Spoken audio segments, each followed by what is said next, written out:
Namaskar. Good evening, everyone. I am Dhanashri, and on behalf of Persistent Systems, I extend a warm welcome to all our distinguished guests on this auspicious occasion. Namaskar, me Dhanashree Pradhan Damle. Persistent Systems तर्फे आपल्या सगळ्यांचं आजच्या कार्यक्रमाला उपस्थित सगळ्या सन्माननीय पाहुण्यांचं मनपूर्वक स्वागत करते. Persistent, in its intrinsic essence, embodies the ability to remain steadfast in the pursuit of one's goals. Today, as Persistent celebrates its 35th anniversary, we reflect on a journey that began in 1990. Of course, with a bold dream and relentless passion for technology. From humble beginnings in Pune, Persistent has grown into a global tech leader with over 24,500 employees worldwide and a market capitalization, of over 1 trillion rupees. A huge thank you to our clients, people, partners, and of course, all our well-wishers. Thank you so much. On this occasion, we are presenting the publication of Atulniya, Marathi edition of the Maverick Effect, capturing story of India's IT revolution, and followed by a fireside chat reflecting on the evolution of India's IT industry and 35 years of Persistent.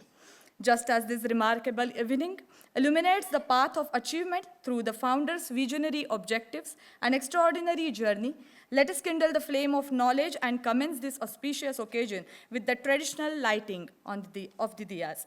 या दीपप्रज्वलन समारंभासाठी मी कार्यक्रमाला उपस्थित असलेले आणि पर्सिस्टंटचे मुख्य support system म्हणूया आपण ज्याला, ते आदरणीय दादा देशपांडे म्हणजेच आदरणीय सुरेशजी देशपांडे यांना विनंती करते, कृपया आपण दीपप्रज्वलनासाठी पुढे यावं.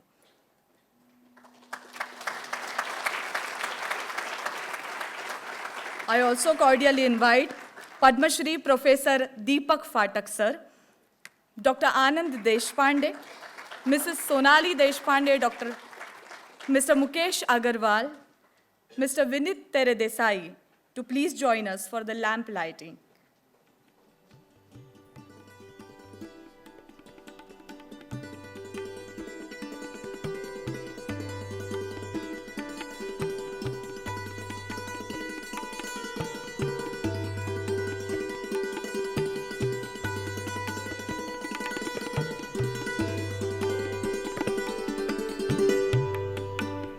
I also welcome all well-wishers, our partners who are watching this program and who have joined online from different parts of the country, different parts of the world.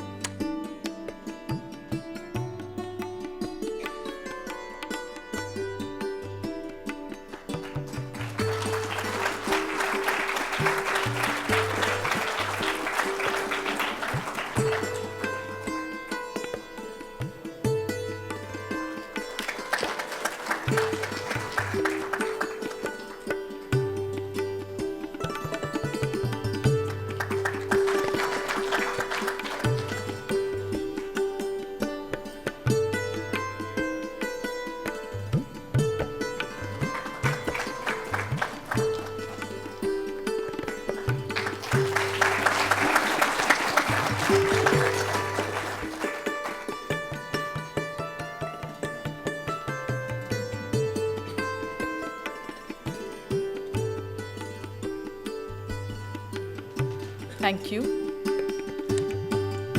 Now, sound. Okay. Now, can we play the video?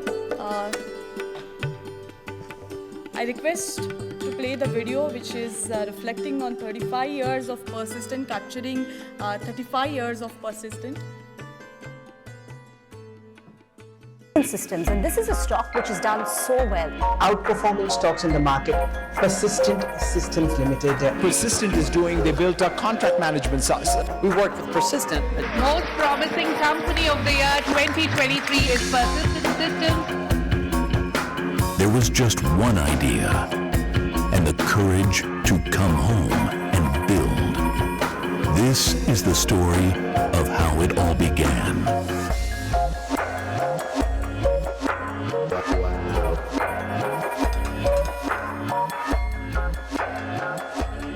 When N. Vittal, Secretary of the Department of Electronics, called on individuals working in the US to set up software export companies in India, Anand Deshpande, who was working with HP Labs in the US after completing his PhD, was inspired to return to India and start something of his own. On May 30th, 1990, Persistent was formally incorporated. Persistent became the first company to be incorporated as part of the STPI. In March 1991, we secured our first workspace at the Software Technology Park in Bhosari, a small 350 square foot office where it all began. Our first contract was with GIP Altair 2 Technologies, a French company specializing in object databases. When Anand started Persistent Systems, he called me and told me about his new company. I really liked the idea that he went back to his country and start there rather than stay in the US and become an American like everybody else. So I had some budget for subcontracting in my organization, and we needed some work done. I'm actually not totally sure what the topic was. I think it was either testing a piece of software or porting it onto a new environment. So it was a well-defined project, and I think this was the first contract Persistent Systems ever signed. Persistent enjoyed early success working with database product companies. This was no accident. Anand had worked extensively in the database domain during his PhD. A small project from Microsoft in 1992 proved to be a turning point, giving our small team the confidence to begin approaching other leading technology companies. The mid-90s marked a transformative era for Persistent. With the internet fueling innovation, we seized the opportunity to grow as a boutique technology provider. In 1994, we moved from Bhosari to Senapati Bapat Road in Pune, establishing Kapil Vastu as our new base. Here, we strengthened our workforce by hiring top graduates from IIT Bombay and Pune's premier colleges, while embedding corporate governance practices into our DNA. We onboarded independent directors, committed 1% of our earnings to community development, and invested in employee learning programs, research collaborations, and international conferences like VLDB, ensuring our impact extended far beyond technology. The company grew steadily, reaching 100 employees in 1999, the year we introduced our ESOP plan. Towards the end of 1999, we also secured our first external investor, Intel 64 Fund, and our revenue crossed the Rs 10 crore revenue mark. In 2001, as the market rebounded, Persistent chose not to jump on the IT outsourcing bandwagon, but rather focus on product development and product outsourcing. We were soon recognized as pioneers in this space. The 2000s ushered in a period of rapid growth. During this time, we crossed 1,000 employees and our revenue surpassed Rs 100 crore. Our rapid growth caught the attention of Norwest Venture Partners and Gabriel Venture Partners, two leading Silicon Valley venture capital firms who invested in Persistent. Innovation has always been a cornerstone of our work, reinforced by the NASSCOM Innovation Award we received in 2008. Working closely with leading software companies helped us stay ahead of emerging technologies, enabling us to successfully predict and invest in key technology trends: cloud, analytics, collaboration, and mobility, disruptive forces that would redefine markets in the years to come. Growth unlocked new opportunities. Our clients recognized our technological expertise and sought our support beyond product development to help their ecosystem of leading global enterprises. As the global economy recovered from the 2008 financial crisis, our clients turned to us for guidance, leading to strategic partnerships with IBM and Salesforce. expanding our role beyond development into implementing technology solutions. By this time, our contributions to NGOs as part of our social responsibility efforts had grown substantially. Recognizing the need for a structured approach to ensure continuity and long-term impact, the Persistent Foundation was established in 2009, introducing programs across education, healthcare, and community development. Persistent became one of the first IPOs in the Indian market after the global financial crisis, an overwhelming success that helped establish Persistent as a global brand. Now a publicly listed company, Persistent began to attract greater recognition. From 2010 to 2019, we underwent a period of global expansion, setting up centers worldwide and cultivating a truly global outlook. Following the IPO, our team crossed 5,000 employees and revenue surpassed rupees 1,000 crore. By 2016, digital disruption forced every business to re-evaluate its model and evolve toward resilience and agility. Digital transformation was no longer optional. It was about becoming a software-driven enterprise.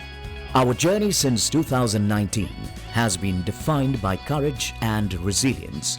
Faced with the unprecedented challenges of a global pandemic, we adapted, evolved, and delivered extraordinary growth, turning obstacles into milestones and challenges into triumphs. Fueled by inspiring leadership, we embedded a growth mindset and strengthened our culture, achieving key milestones that have shaped our journey. In 2021, our employee strength surpassed 15,000, and we launched one of the most inclusive employee stock option plans in the IT services industry. That same year, Forbes named Persistent to its Best Under a Billion list. With continued client success and the efforts of our people, we crossed the $1 billion plus revenue mark in FY 2023, becoming one of the fastest growing IT organizations. We were also recognized as the most promising company at the CNBC TV 18 India Business Leaders Award in FY 2023. With growth came geographic expansion, bringing workplaces closer to our people. Today, with more than 24,500 employees across 21 countries, we continue to grow with a relentless focus on employee well-being and development. In October 2023, Persistent made history by achieving 3 Guinness World Records, reinforcing our commitment to employee wellness and sustainability. As of FY25, with $1.4 billion in annual revenue, Persistent has surpassed rupees 1 trillion in market capitalization, including 20 consecutive quarters of revenue growth, industry-leading expansion, best-in-class shareholder returns over several years, recognition as one of the most valued companies across market indices, acclaim from top financial analysts worldwide, and continues to grow while driving client success. For over 35 years, we've been at the forefront of digital engineering, partnering with leading software companies and global enterprises to build cutting-edge solutions. Now, as we embrace the future with an AI-led, platform-driven services approach, we are ready to harness the full potential of artificial intelligence and re-AI magic the world.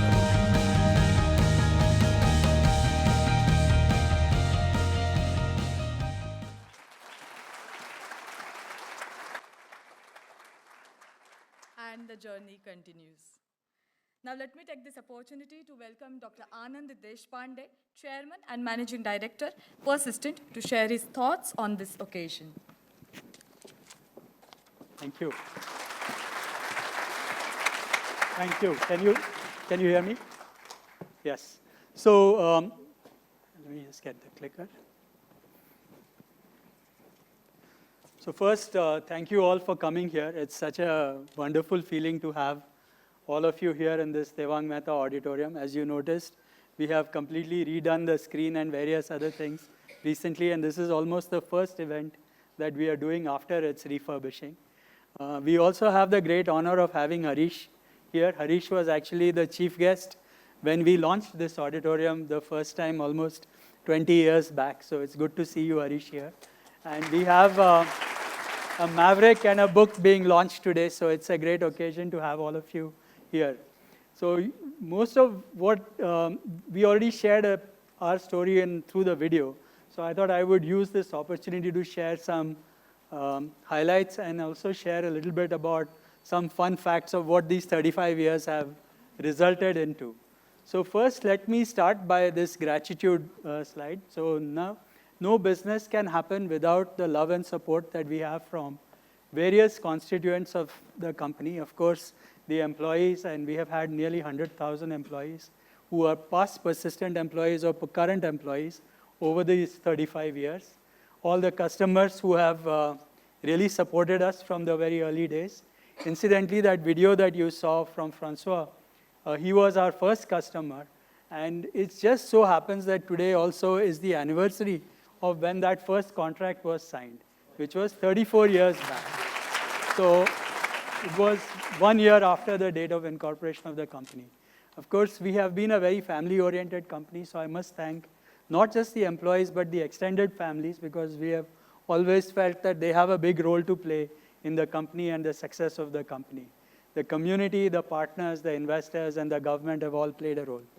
It's very nice to see many people here who have been part of this 35-year journey. I see Commodore Khandekar here today. He was one of the pioneers. When we started out, he had a company across the street in Bhosri with Yojana.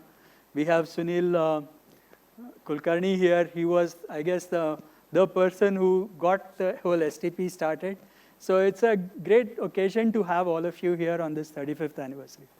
Now, all of you are aware that we have been calling Gudi Padwa as an anniversary. So we say, what is this anniversary today and what is Gudi Padwa? So just a quick clarification. In the journey of the company, there are many things happen that take a while. They don't all happen on the same day. So over a period, there are many dates on which you could celebrate anniversaries. So of course, Gudi Padwa is the place in 1990 when the first papers for the company were signed. Gudi Padwa 1991 was the first time we actually moved into our own location, which was what was mentioned in the thing. But when Harish suggested that we should do this event on the 30th, I could not miss this opportunity of picking up the certificate of incorporation and using 30th May as the certificate of incorporation of the company as the anniversary that we are celebrating. So if you are looking at birth certificate anniversary, this is really what this is all about.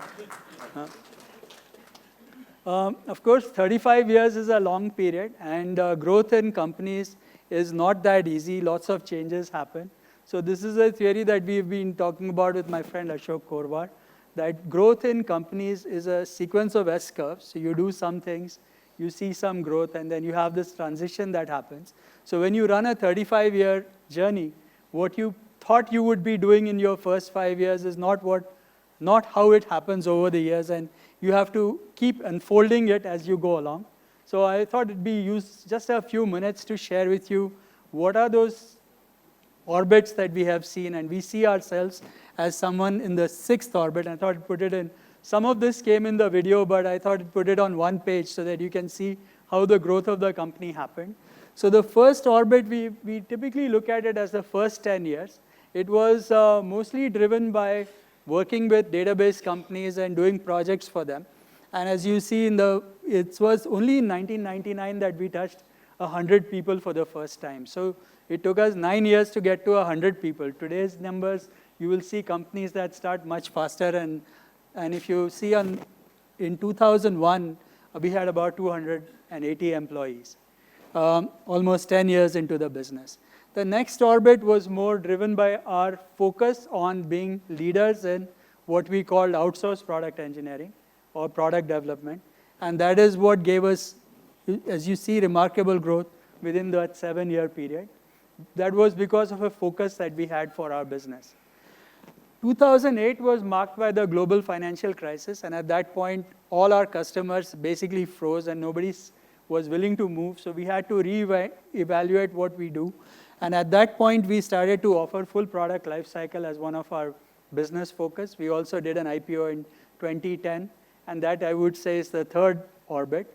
In the fourth orbit, we were focused on the digital transformation era. And in the fifth orbit, we've had a new CEO as I moved off from being the CEO to the chairman. And we have seen, as you can see, very phenomenal growth in those 4 years that have happened since 19 to 23. Currently, this is FY25, the year that just ended. We completed the year at $1.4 billion. And this 24,000 was on March 31st. Today, we are at over 25,000 employees now. So this has been the journey of the last 35 years. It's never a sequential straight line, as you have to keep reinventing and reimagining yourselves as you go along. So today we are focused on building digital engineering solutions. So we have continued to remain to our heritage of working with product engineering or product companies, building technology solutions for them. We tend to work predominantly in 3 areas. One is the software or high-tech companies. We also work with financial services and healthcare and life sciences areas. So broadly, our story is based on being focused, do few things with many people rather than trying to do many different things. And that has been our mantra, if you might say that. We currently work with 7 of the top 10 global technology companies, 3 of the 5 largest banks in the US and in India, 3 of the 5 top global fintech companies. In the healthcare area, 8 of the 10 scientific instruments companies that we work with, that's where the SIMD comes in. 4 of the 10 top health providers, 4 of the 10 top CROs and pharmaceutical companies. So in these kinds of areas, we have a very good distribution of customers, pretty much the leading world's who's who we work with. Currently, AI is the new thing, and we have invested a lot in building out next generation solutions that are based on artificial intelligence. We have a 2-pronged approach on how we are approaching the market. One is AI for technology, where we look at AI disrupting the process of building software, which has been our business traditionally. So how would we disrupt ourselves in the future when AI is going to do the work of programmers?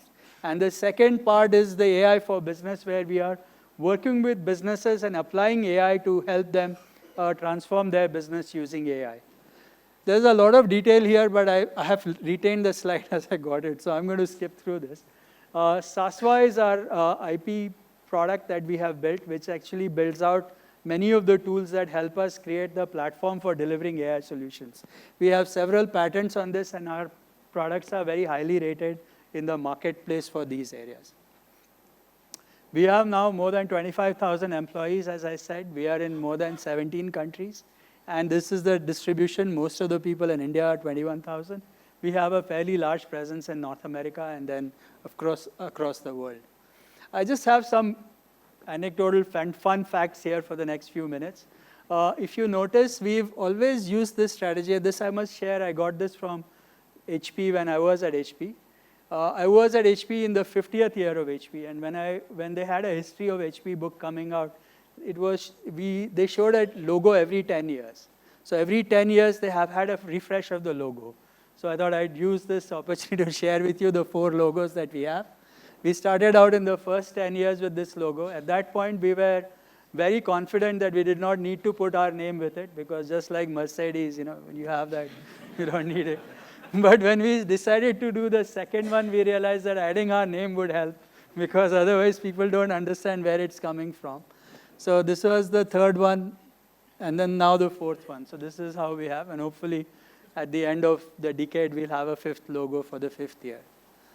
As I said, last few years, we've had phenomenal growth. We have had 20 successive growth quarters, which is a record in the industry. The market keeps changing all the time, and getting these successive growth quarters is very tricky. So if you see these numbers, and of course, we have been well rewarded by the street as far as these numbers are concerned. I'm really proud to say that in December, when the stock market was at its highest, we had crossed 1 lakh crores. So that is the market cap of the company that was there for a short period in December. the market, of course, has, we all know every day is a new day and it goes up and down. But we did touch that milestone. I took a photo of that on my phone. So we have proof of it.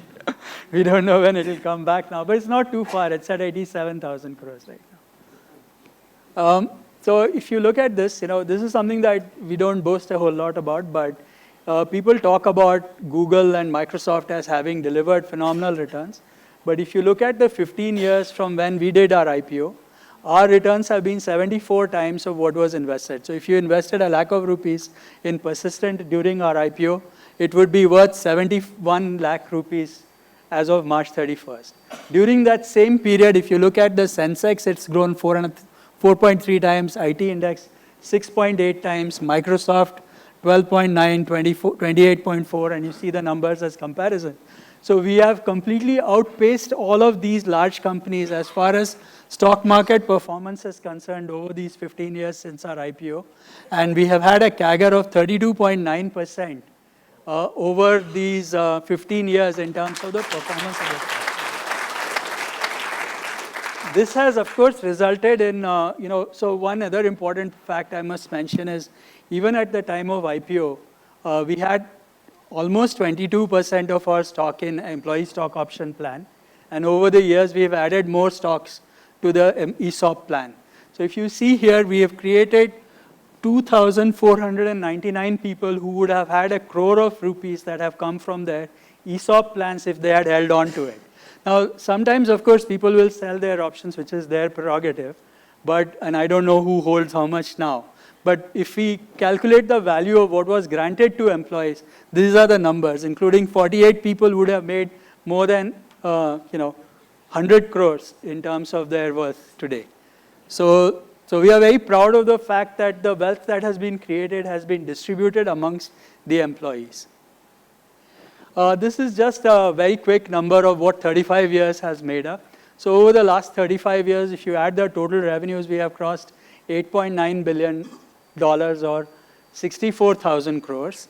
And the profit so far has been 7,600 crores. We have distributed 2,400 crores in dividends so far.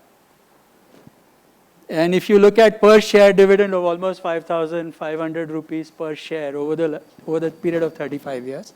And we have donated 127 crores to CSR over the last 15 years. Sorry. Today we have, as I said, nearly 25,000, more than 25,000 employees in 18 countries. We have 24 subsidiaries. These have come through various acquisitions, and we have made about 36 acquisitions so far. And if you count the number of nationalities of people across the company, across worldwide, we have 59 nationalities covered, 58 offices worldwide, including 24 in India, and the rest outside India. And then 7 branch offices along with the 24 subsidiaries. Again, we are very proud of the fact that many of our employees stay along with us. So if you look at those who have been with us for more than 25 years, we have 22 employees who have been there. Now, it's interesting to note, if you noticed, we were between 150 and 200 people in 2000. So those people who have stayed were part of that group of 150, 200 people that were there in 2000, which is now 25 years later. I want to acknowledge the contribution of all the employees, especially those who have helped. And as I said, we have had 96,000 people who have been part of the company. And we believe that if someone works at Persistent, they become part of our life, soul, and everywhere else they go, they carry the goodwill of the company everywhere they go. So we think of our alumni as an important part of the company's brand and future as well. I have the names of some of the people who have completed 25 years. I would request them to kindly stand up, and we would give them a short hand, and then be the last one. So some of them are here.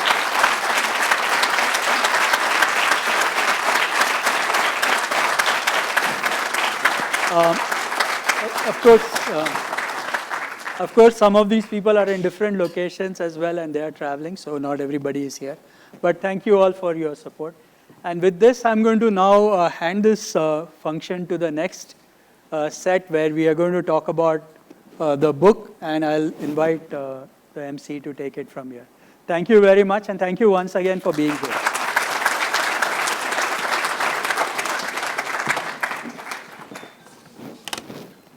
Thank you. Moving on to the next, may I now invite chief guest for today's book launch ceremony, Shri Vijay Kuvlekarji, veteran journalist, renowned author, former chief editor of renowned news channel Z 24 Tas, Mr. Vijay Kuvlekar. Padma Shri Professor Deepak Phatak, Professor Emeritus of IIT Bombay, recipient of Padma Shri Award.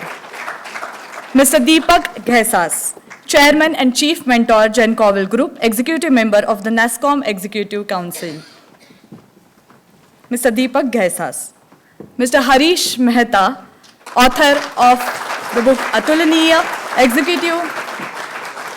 Executive Chairman of Onward Group and Founding Member of NASSCOM. Dr. Anand Deshpande, Chairman and Managing Director, Persistent Systems. Mr. Anand Deshpande, Publisher, Inking Innovations. I request all the guests to please come on the dais.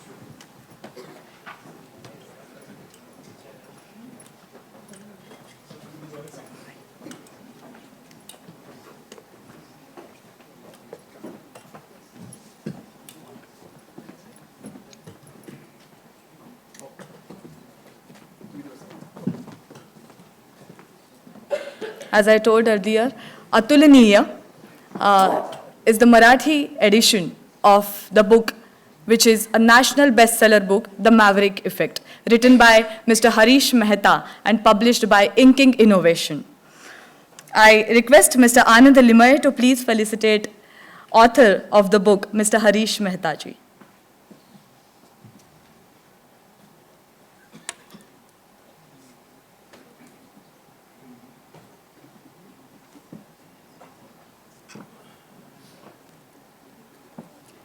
पुस्तक प्रकाशित व्हायला थोडा वेळ लागतच असतो, पण हरकत नाही. अर्थात या पुस्तकाची कहाणी आपण काही वेळातच फायरसाइड चॅटमध्ये सुद्धा ऐकणार आहोत. 35 years of persistent, त्याबरोबरच अतुलनीयच्या भारतीय तंत्रज्ञान क्षेत्राची एक अतुलनीय कहाणी आपण ऐकणार आहोत.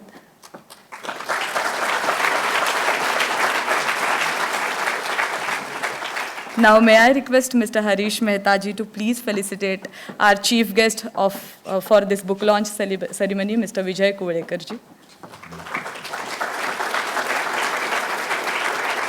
I also request you to felicitate Padma Shri Professor D.B. Phatak, Deepak Phatak, sir.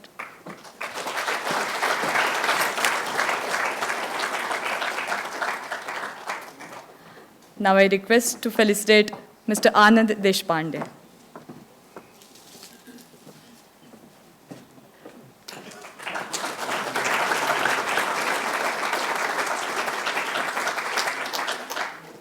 I request you to felicitate Mr. Deepak Ghaisas.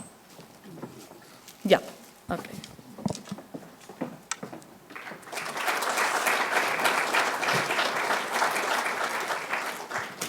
Thank you so much. Innovation distinguishes between a leader and a follower. Throughout the evolution of the Indian information technology sector, numerous leaders have made transformational contributions to India's IT industry's remarkable growth. The publisher of this distinguished volume, Inking Innovations, led by Mr. Anand Deshpande, had successfully brought over 100 Marathi and English titles to the public, contributing significantly to the intellectual and literary landscape. Now, may I request Mr. Anand Deshpande to please give us insights about the book Atulniya.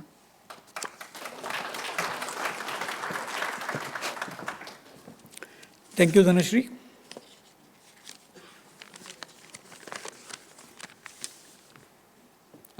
व्यासपीठावरील मान्यवर व उपस्थित रसिक वाचक आणि persistent सिस्टीमचे शुभचिंतक तुम्हा सर्वांचे inking इनोव्हेशनतर्फे मनपूर्वक स्वागत.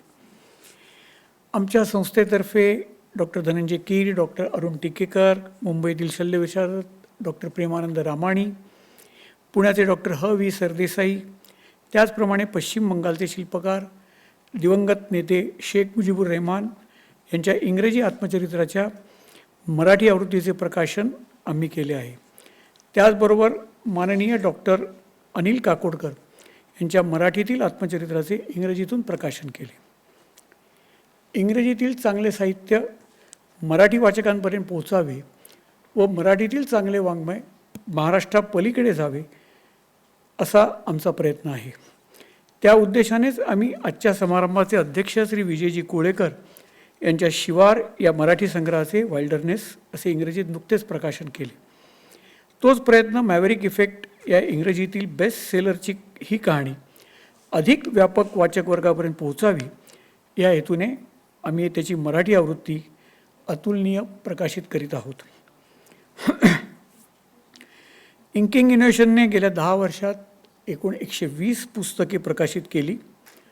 एका प्रकाशन संस्थेसाठी 120 ही संख्या लहान वाटत असली तरी यातील प्रत्येक पुस्तक हे कायमस्वरूपी दस्तावेज व समाजाला संदेश देणारे ठरले. ही आमच्या इंकिंग इनोव्हेशन्स या प्रकाशन संस्थेसाठी अभिमानाची गोष्ट आहे.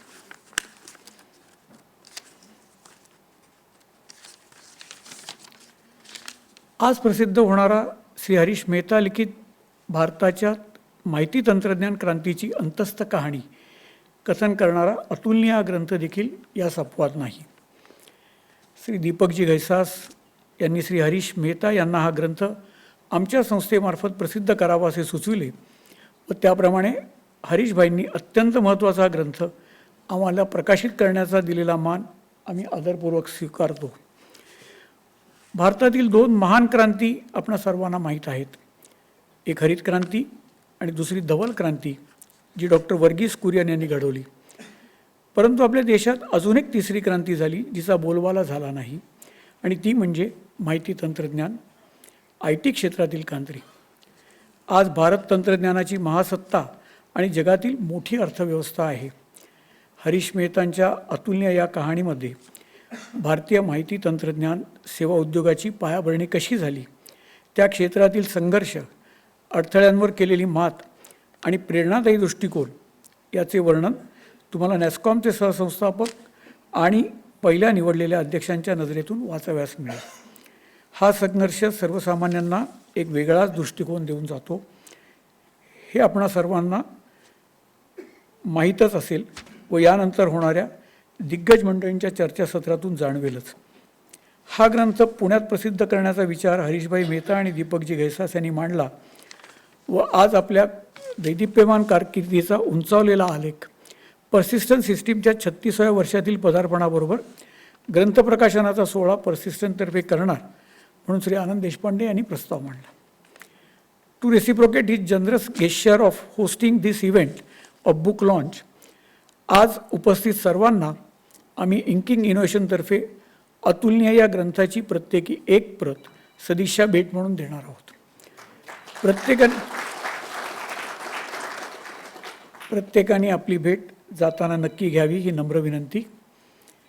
डॉक्टर दीपक फाटक यांनी मुंबईतील भाषणात नमूद केल्याप्रमाणे हा ग्रंथ संग्राह्य आहे व फक्त माहिती तंत्रज्ञान शाखेतील व्यक्तींनीच नव्हे तर सर्व विद्यार्थी व जनसामान्यांनीही तो आवर्जून वाचला पाहिजे.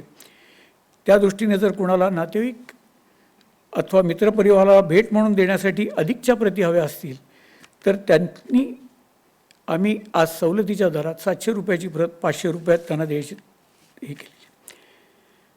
आज पर्सिस्टंट सिस्टीमने आपली 35 वर्ष यशस्वी वाटचाल पुरी करून 36व्या वर्षात पदार्पण केले आहे. या प्रसंगी आम्हा सर्वांच्या वतीने समारंभाचे अध्यक्ष श्री विजयजी कोळेकर यांच्या हस्ते डॉक्टर आनंद देशपांडे यांनी छोटासा पुष्पगुच्छ रूपी सन्मान स्वीकारावा अशी मी दोघांनाही विनंती करतो.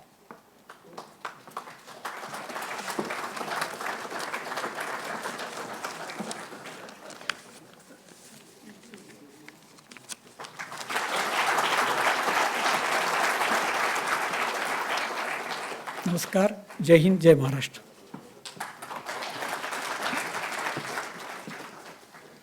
धन्यवाद आनंदजी. आनंदजींनी सांगितल्याप्रमाणे हरीशजी मेहता यांनी लिहिलेलं अतुलनीय हे पुस्तक कोणी वाचावं म्हणजे भारताच्या माहिती तंत्रज्ञानाशी संबंधित अनेक व्यक्तींसाठी तर हे पुस्तक एक मार्गदर्शक रूपी ग्रंथ आहेच, आपण त्याला ग्रंथच म्हणूया, कारण ग्रंथात ज्याप्रमाणे आपल्याला मार्गदर्शन केलेलं असतं तसंच मार्गदर्शन आपल्याला या पुस्तकातनं मिळणार आहे. पण त्याचबरोबर आपण प्रत्येकजण एक सामान्य माणूस म्हणून आज घरातनं बाहेर पडताना ते घरी परत येईपर्यंत माहिती तंत्रज्ञान क्षेत्राशी जोडले गेलेलो आहोत. आपण मित्राला फोन करतो, आपण टॅक्सी बुक करतो, आपण रिमोटवर घरातले लाईट्स AC ऑन करतो, म्हणजे आपण माहिती तंत्रज्ञान क्षेत्राशी जोडले गेलेलो आहोत. आणि त्यामुळे प्रत्येक सामान्य माणसासाठी अतुलनीय हे पुस्तक आहे. It is now our pleasure to unveil and celebrate Atulniya, an exceptional work by Mr. Harish Mehta, capturing the bold and inspiring story of India's IT revolution. This Marathi edition of the Maverick Effect brings that legacy closer to home. May I request our chief guest of this book launch ceremony, Mr. Vijay Kuvlekarji, and all the dignitaries present on the dais to please unveil Atulniya, written by Mr. Harish Mehta, published by Inking Innovations.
I now request Mr. Vijay Kuvlekarji to unveil. I request Mr. Vijay Kuvlekarji to please guide us on this auspicious occasion.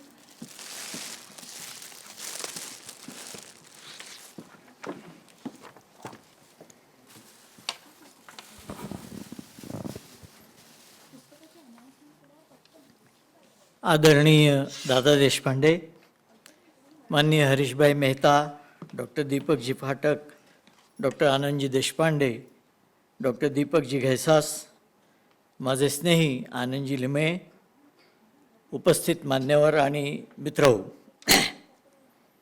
सगळ्यात पहिल्यांदा ज्या कामासाठी मला बोलावलं ते हरीशभाई मेहता यांचं अतुलनीय हे पुस्तक प्रसिद्ध झालं असं मी जाहीर करतो. आज फार चांगला योग आहे.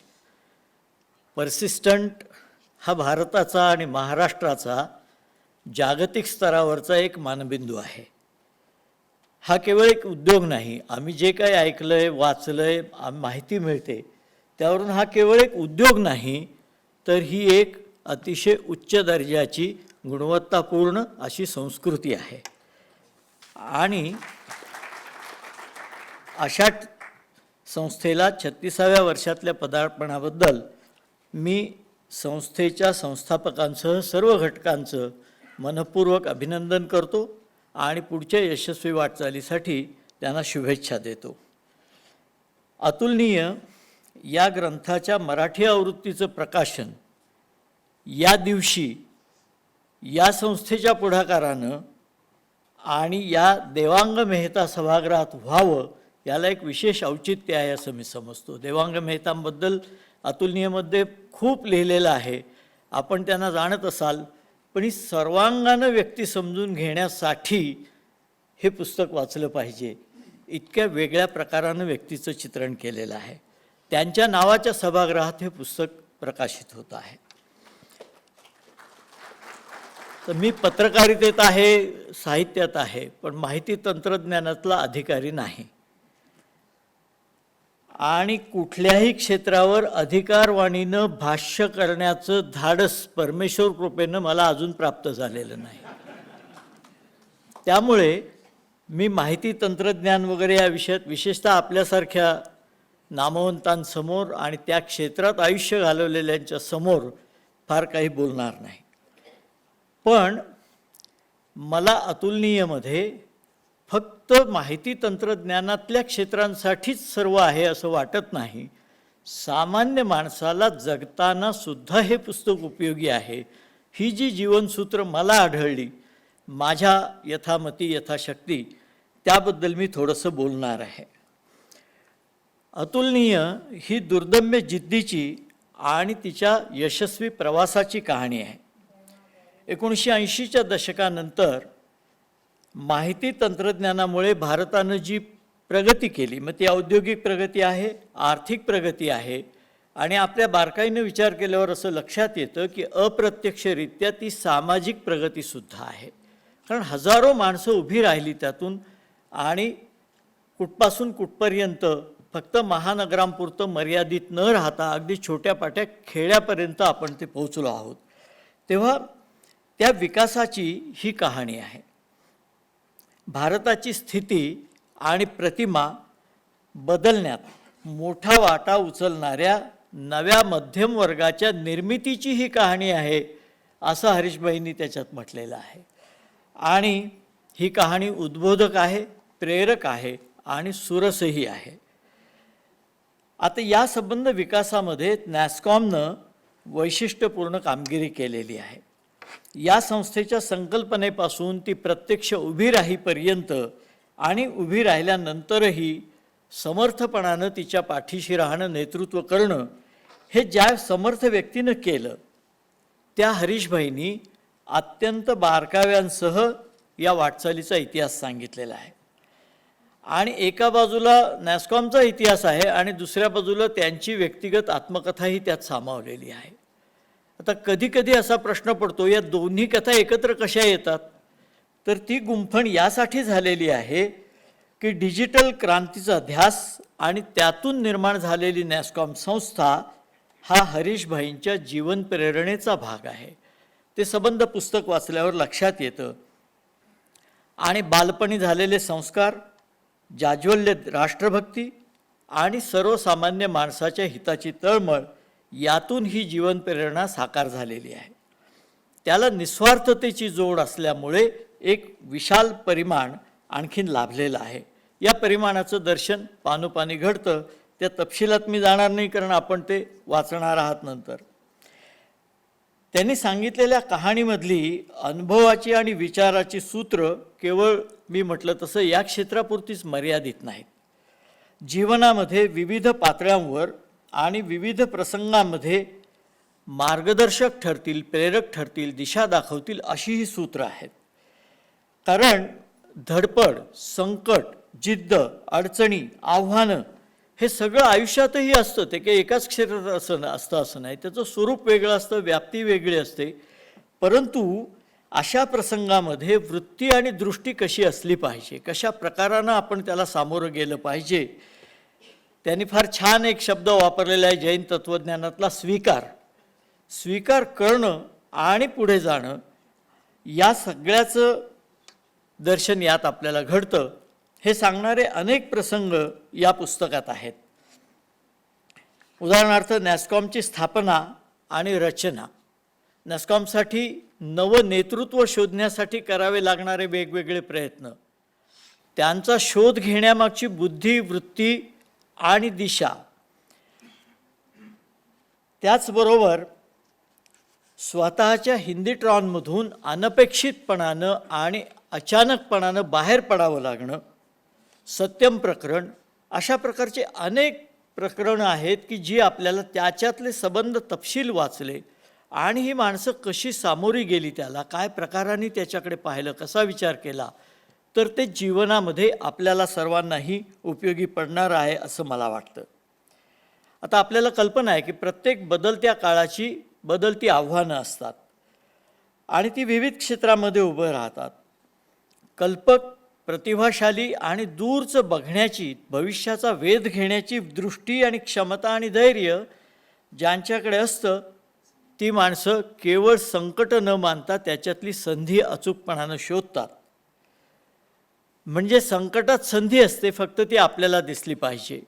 मला मायकेल एंजेलोचं उदाहरण आठवतं. मायकेल एंजेलो शिल्पकार, चित्रकार, तो म्हणाला की प्रत्येक दगडामध्ये एक शिल्प असतं, फक्त आपल्याला ते दिसावं लागतं. आणि ते दिसल्यानंतर मग एकच काम उरतं, नको असलेला दगड बाजूला करणं. नको असलेला दगड बाजूला करणं केला की ते शिल्प आपोआप समोर येतं. पण मुळात तुम्हाला ते शिल्प दिसलं पाहिजे, ही सगळ्यात त्याची पूर्वअट आहे. आणि पाहण्याची दृष्टी हवी, हा त्यातला महत्त्वाचा भाग आहे. ध्यास, नवज्ञान, प्रयोग, जिद्द, परिश्रम, संशोधन यांच्या बळावर अडचणीच्या, आव्हानाच्या, संकटांच्या काळात अशी माणसं नव्या वाटा शोधतात आणि मानवी विकासाची वाट त्यातूनच विस्तारत जात असते. ही आव्हानं दिसायला विज्ञान, तंत्रज्ञान, अर्थकारण, शिक्षण, शेती अशा अनेक क्षेत्रांमधली असतात. पण मानवी जीवनातली प्रगती, सुखसमृद्धी आणि विकास हा त्याचा गाभा असतो. त्याच्या केंद्रस्थानी काय असतं तर हे असतं शेवटी. आणि त्यामुळे ह्या प्रत्येक समस्येचा, प्रत्येक क्षेत्राचा सुटासुटा असा विचार करता येत नाही. समग्रतेनं, एकात्म असाच त्याचा विचार करावा लागतो. मला असं वाटतं की नॅस्कॉम हा या सर्वांचा एकत्रित एकात्म असा आविष्कार आहे. स्वतःच्या पलीकडे जाऊन विश्वात्मक, मानवतावादी विचार करावा, या भारतीय मूल्याचं ते प्रतीक आहे असं मी मानतो. 1980च्या दशकाचा काळ आपण अनुभवलेला आहे. केवळ आर्थिकच नव्हे तर सर्वच पातळ्यांवरची देशातली परिस्थिती बिकट होती. मी त्या काळातही वर्तमानपत्रात काम करत होतो, त्यामुळे आतून बाहेरून दोन्हीकडून सगळं पाहायला मिळत होतं. भ्रष्टाचार प्रचंड प्रमाणात फोफावलेला होता, सामाजिक अशांतता होती आणि आंतरराष्ट्रीय पातळीवरची देशाची प्रतिमा, मी ज्या ज्या देशात गेलो तिथे कुठेही मला भारतीय म्हणून फार सन्मानाची वागणूक मिळाली नाही. आणि हरीशबाईंनी त्याची काही उदाहरणं याच्यात दिलेली आहेत की कशी वागणूक मिळत होती. आज फरक पडला, पण त्यावेळेला अशी परिस्थिती असताना परिवर्तन करण्याचं स्वप्न समान प्रेरणा असलेल्या इतर काहींच्या सोबतीनं कसं साकार झालं हे त्यांनी फार रंजकतेनं आणि खिळवून ठेवणाऱ्या शैलीत सांगितलेलं आहे. तुमच्या लक्षात आलं असेल की मी समान प्रेरणा असलेला असा शब्दप्रयोग जाणीवपूर्वक केलेला आहे. मी समविचारी म्हटलेलं नाही. याचं कारण सर्वांचे विचार समान होते असं नाही, पण उद्दिष्ट आणि प्रेरणा एकाच ठिकाणी जायचं होतं, अंतिम ठिकाण एकच होतं. परस्परांमध्ये मतभेद असावा पण मतद्वेष नसावा आणि सर्व विचारांच्या नद्या अखेर समाजहित नावाच्या सागरालाच मिळाव्यात असं विचारवंत सांगत असतात. त्याचा मूर्तिमंत आविष्कार म्हणजे नॅस्कॉम असं मी मानतो. परस्परांमध्ये मतभेद, स्पर्धा, संघर्ष असला तरी व्यापक उद्दिष्टासाठी व्यक्ती, संस्था किंवा संघटना निकोपपणानं एकत्र आल्या तर मोठं काम करता येतं, क्रांती होऊ शकते. हे यातलं सूत्र मला महत्त्वाचं वाटतं आणि ते सर्व क्षेत्रात आपल्याला प्रत्ययाला येऊ शकतं. विविधतेतल्या अशा एकात्मतेची अनेक उदाहरणं या पुस्तकात आहेत. हरीशबाईंनी इतिहास सांगताना वर्तमानाचं विश्लेषण केलेलं आहे आणि भविष्याचा वेधही घेतलेला आहे.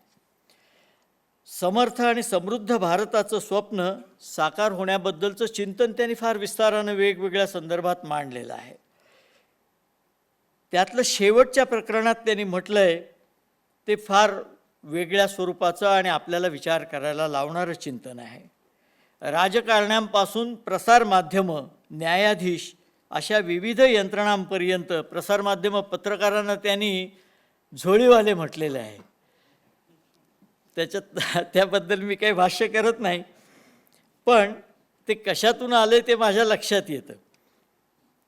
अशा विविध यंत्रणांपरत संधिसाधू आणि स्वार्थांध हितसंबंधितांचं कोंडाळं निर्माण झालेलं आहे आणि ते कसं भेदायचं, कसं मोडून काढायचं ही देशापुढची कठीण समस्या, सर्वात कठीण समस्या आहे असं त्यांनी म्हटलेलं आहे. आपण जर अतिशय तळमळीनं त्यांनी ते मांडलं आहे. वस्तुस्थितीचं मला असं वाटतं हे अगदी योग्य असं निदान आहे. त्याची दखल वाचेल आणि विचार करेल ती व्यक्ती गंभीरपणाने घेतल्याशिवाय राहणार नाही.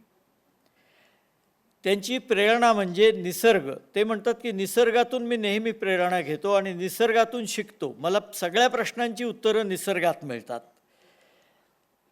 त्यांचं व्यक्तिमत्व बहुआयामी आहे. साहित्य, कला, क्रीडा अशा अनेक क्षेत्रामध्ये त्यांना रुचीही आहे आणि गतीही आहे. बुद्धिबळ खेळण्यापासून कशी जे कृष्णमूर्तींचा त्यांना लहानपणी आशीर्वाद लाभला आणि त्यांनी म्हटलं की माझं आयुष्य घडण्यामध्ये जे कृष्णमूर्तींचा मोठा वाटा आहे. कवी प्रदीप त्यांच्या घरी येत असत. ज्येष्ठ गुजराती साहित्यिक उमाशंकर जोशी त्यांच्याकडे येत असत आणि काव्य, शास्त्र, विनोद या सगळ्यामध्ये ते रमतात. उद्योगातली माणसं अशी रमताना बघायला फार बरं वाटतं. आणि त्यामुळे त्यांनी मनुष्य स्वभावाचे अनेक नमुने ह्याच्यात दिलेले आहेत.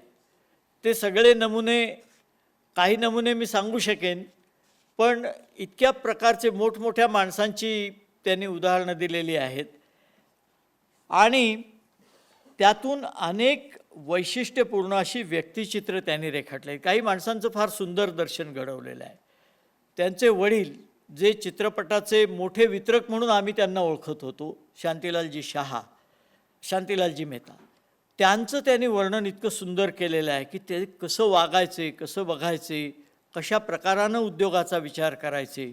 आईचं वर्णन, आईचं व्यक्तिचित्र, तिचे संस्कार आणि या दोघांच्या विचारांमध्ये भिन्नतापूर्ण आणि तरीही संस्कार एक चांगला, या प्रकारचं म्हणजे परत मतभिन्नतेत सुद्धा प्रगतीची दिशा कशी साधता येते तेही दिले त्यांनी. आणि दुसरा एक, माणसाकडे कल्पकता असते, प्रतिभा असते, पण कुठल्या क्षणी काय करता येईल. आता इंटरनेटचा प्रसार कसा करावा असा प्रश्न होता आणि थोडंसं चिंता होती की वेगवेगळ्या भागापर्यंत कसं जायचं. मलाही माहीत नव्हतं हे. कोणत्या माणसाचा उपयोग झाला असेल? शम्मी कपूर. मी वाचून आश्चर्यचकित झालो. त्यांनी लिहिलं की शम्मी कपूरकडे आम्ही गेलो, त्यावेळेला शम्मी कपूर इतक्या सहजतेनं ते सगळं हाताळत होते आणि मग त्यांनी दाखवलं मी हे करतो, मी ते करतो. आता त्यांनी स्वतःचं कौतुक म्हणून दाखवलं. यांचं हे उद्दिष्ट एकच, इंटरनेटचा प्रसार. ह्यांच्या लगेच लक्षात आलं की हा माणूस लोकप्रिय आहे आणि याची जर मदत घेतली तर आपल्याला इंटरनेटच्या प्रसाराला फार उपयोग होईल. आपण मानतो त्यापेक्षा माणसं कशी वेगळी असतात. यांनी जेव्हा शम्मी कपूरना विनंती केली तेव्हा शम्मी कपूरनी सांगितलं मी सर्व मदत करीन, म्हणाल तिथे येईन आणि एक पैसाही न घेता येईन. तर एक पैसाही न घेता येईन हे चित्रपटातला एखादा कलाकार म्हणतो हे आश्चर्य वाटावं अशी गोष्ट आहे, पण तो जुना काळ असल्यामुळे ते शक्य होतं. आणि शम्मी कपूर, काही व्यक्तींची चित्रण, एन विठ्ठल, BP सिंगल, सरकारी, ते सारखं म्हणतात सरकारी अधिकाऱ्यांमध्ये सुद्धा खूप चांगले लोक असतात. ते मला लक्षात येतं की ते राखावी बहुतांची अंतरे, भाग्य येते तदनंतरे, अशा भूमिकेतून त्यांनाही चांगलं म्हटलं पाहिजे. अर्थात हे खरं आहे की अनेक चांगले अधिकारी असतात, पण सगळेच चांगले असतात असं नाही.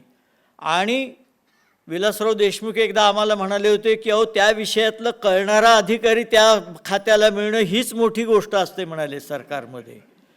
तर त्याचेही नमुने त्यांनी अनेक दिलेले आहेत. तेव्हा अशा देवांग मेहतांच्यावर तर मी म्हटलं की असामान्य कर्तृत्वाची व्यक्ती, त्यांचं इतकं सुंदर व्यक्तिचित्रण त्यांनी लिहिलेलं आहे.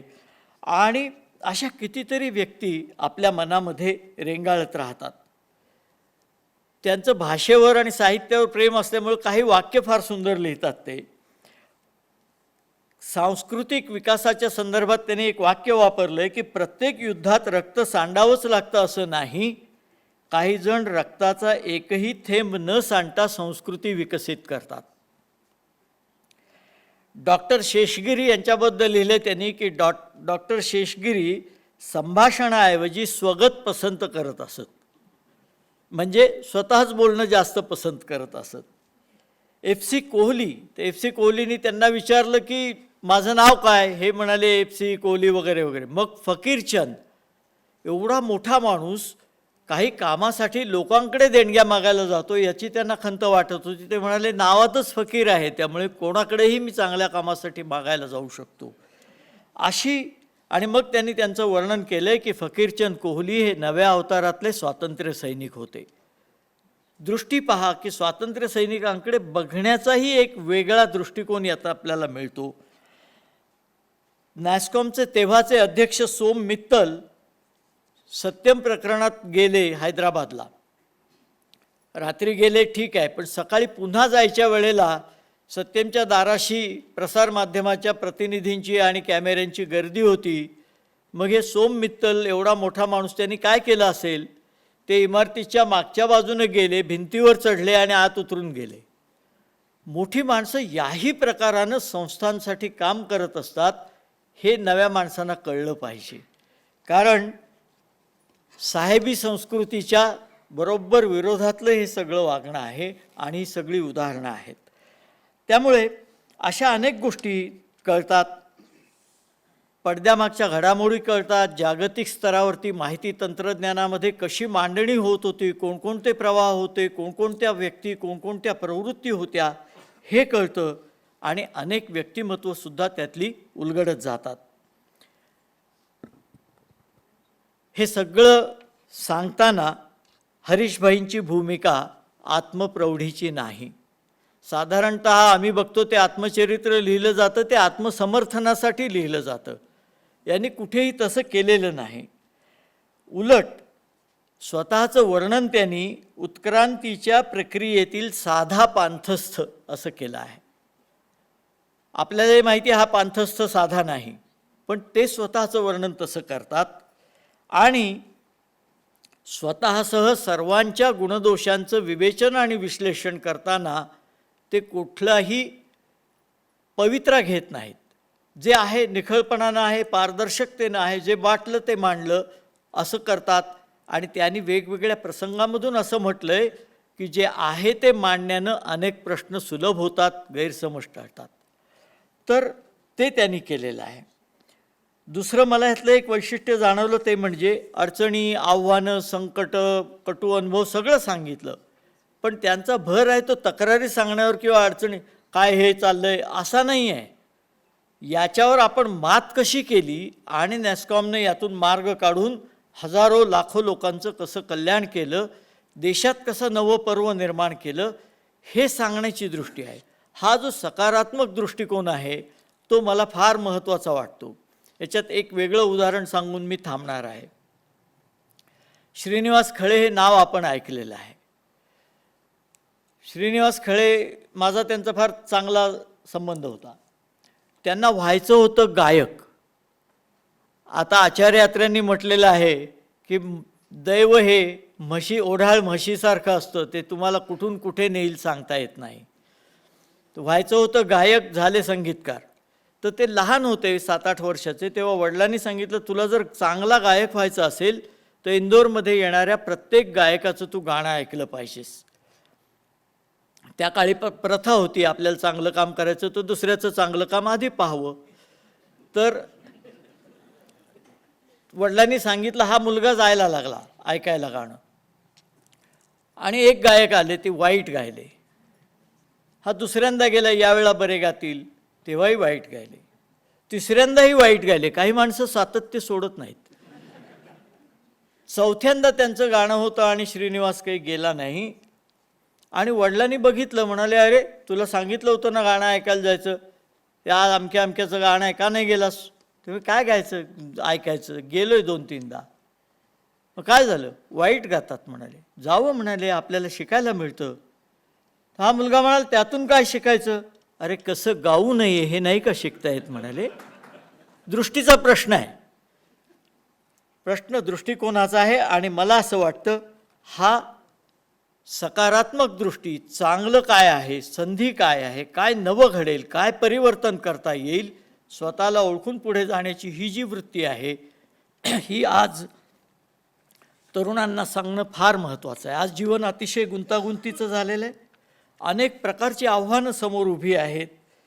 मूल्यांच्या संदर्भात अनेक प्रश्न उभे राहिलेले आहेत. अशा वेळी हा दृष्टिकोन बिंबवणं मला फार महत्त्वाचं वाटतं. आशावाद दाखवणारी, मार्ग दाखवणारे आणि प्रेरणा देणारी अशी ही कहाणी आहे. यातला फक्त एक मुद्दा मला या सगळ्यातून जाणवला की आपण नेहमी साधारणपणे सर्वसामान्य समाज जे नेहमी प्रसिद्धीच्या झगमगाटात असतात त्यांना मोठं मानतो. मोठेपणाचे निकष पुन्हा एकदा पडताळायला पाहिजेत आणि समाजाच्या मनात मोठेपणाच्या वेगळ्या प्रतिमा दिल्या पाहिजेत. हे यातून दिसतं की कारण नव्या पिढीला भारतीय मूल्य कायम राखून आधुनिक काळाला सामोरं जायचं असेल तर आपल्या अशा माणसांचे आदर्श त्यांना डोळ्यासमोर ठेवावे लागतील. केवळ प्रसिद्धीचा झगमगाट, केवळ पदं, केवळ पैसे असं ठेवून चालणार नाही. याची जाणीव प्रकर्षानं हे पुस्तक वाचताना माझ्यासारख्याला झाली. आणि मला असं वाटतं की आपली जी पाठ्यपुस्तकं आहेत शाळांची त्याच्यामध्ये अशा कहाण्या, अशी माणसं, असं लेखन, असे अनुभव आवर्जून समाविष्ट झाले पाहिजेत. अन्यथा त्यांना या सगळ्या नव्या जगाचा, नव्या जाणीवांचा, नव्या आव्हानांचा परिचय होणार नाही. आणि त्यासाठी नव्या काळासाठी ती नवी पिढी सज्ज करायची असेल तर हे केलं पाहिजे. आणि त्याचबरोबर डॉक्टर आनंदजी देशपांडे यांच्या स्वप्नात शब्दात सांगायचं या पुस्तकाबद्दल त्यांनी म्हटलं आहे की स्वप्नांना पंख द्या आणि प्रेरित व्हा, असं हे पुस्तक आहे. तर हा त्यातला मंत्र जो आहे तो नव्या पिढीपर्यंत पोचायला पाहिजे. आणि त्यासाठी एक कल्पना माझ्या मनात आलेली आहे की पौगंडावस्थेतली जी मुलं आहेत, ज्यांचं घडण्याचं वय आहे, त्यांच्यासाठी अशा प्रकारची त्यांना समजतील आणि त्यांना प्रेरणा देतील, त्यांच्यावर संस्कार करतील अशी असंख्य पुस्तकं जाणीवपूर्वक निर्माण केली पाहिजेत. तशी प्रेरणा यातून घडो. आनंद लिमये उत्तम प्रकाशक आहेत. अनेक नामवंत प्रकारची पुस्तकं त्यांनी केली आहेत. या प्रकारचा प्रकल्प त्यांनी हातात घ्यावा अशी मी त्यांना विनंती करतो. आणि अतुलनीय हे पुस्तक वाचून माझ्या मनामध्ये जे उमटलं ते आपल्यापुढं मांडण्याचा मी प्रयत्न केला. आपण शांतपणानं ऐकून घेतलं याबद्दल धन्यवाद. नमस्कार.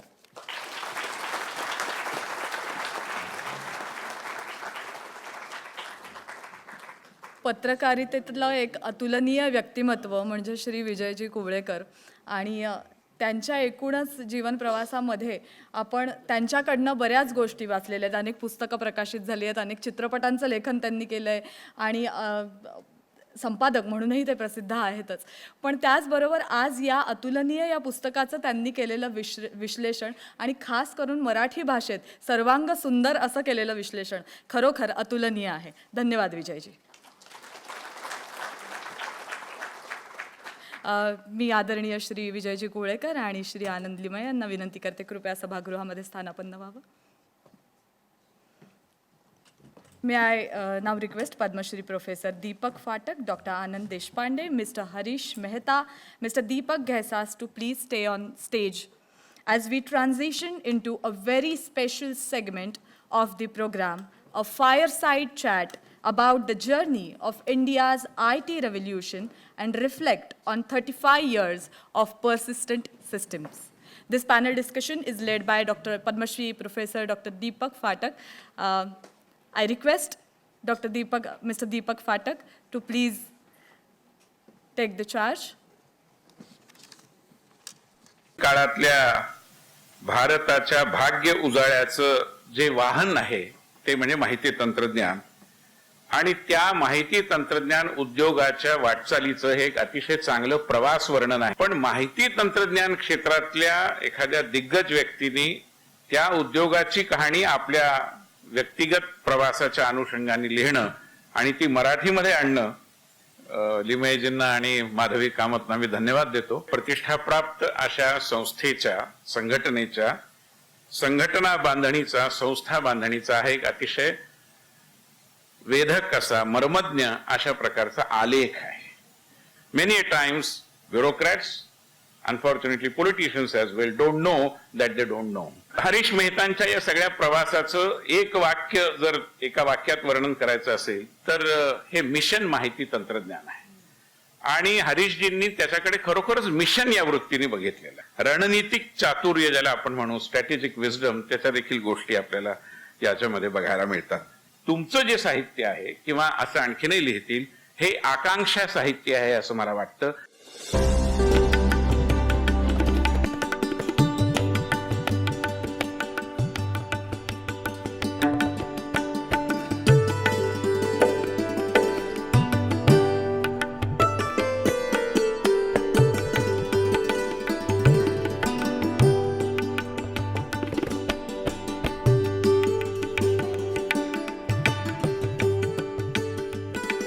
How about this? Technology does need frequent changes, so that's okay. Works. So we have three sparkling stars of the IT industry here today. Their accomplishments are well known, but I will summarize these anyway. The idea here is to pick their brains and their views about the future. Now, every future is constructed based on what we do at present, and whatever we do at present invariably depends upon what we have done in the past. So we cannot talk about future unless we also talk about the present and a little bit about past. Let me begin with recapitulating some of the great things that these three people have done. Let me begin with the youngest first, Deepak Ghaisas. So, Deepak has had a very interesting history. He never attended coaching classes, by the way, but he still secured a position in the board in his school times. As pre-decided, he chose to study commerce and became a finance expert later.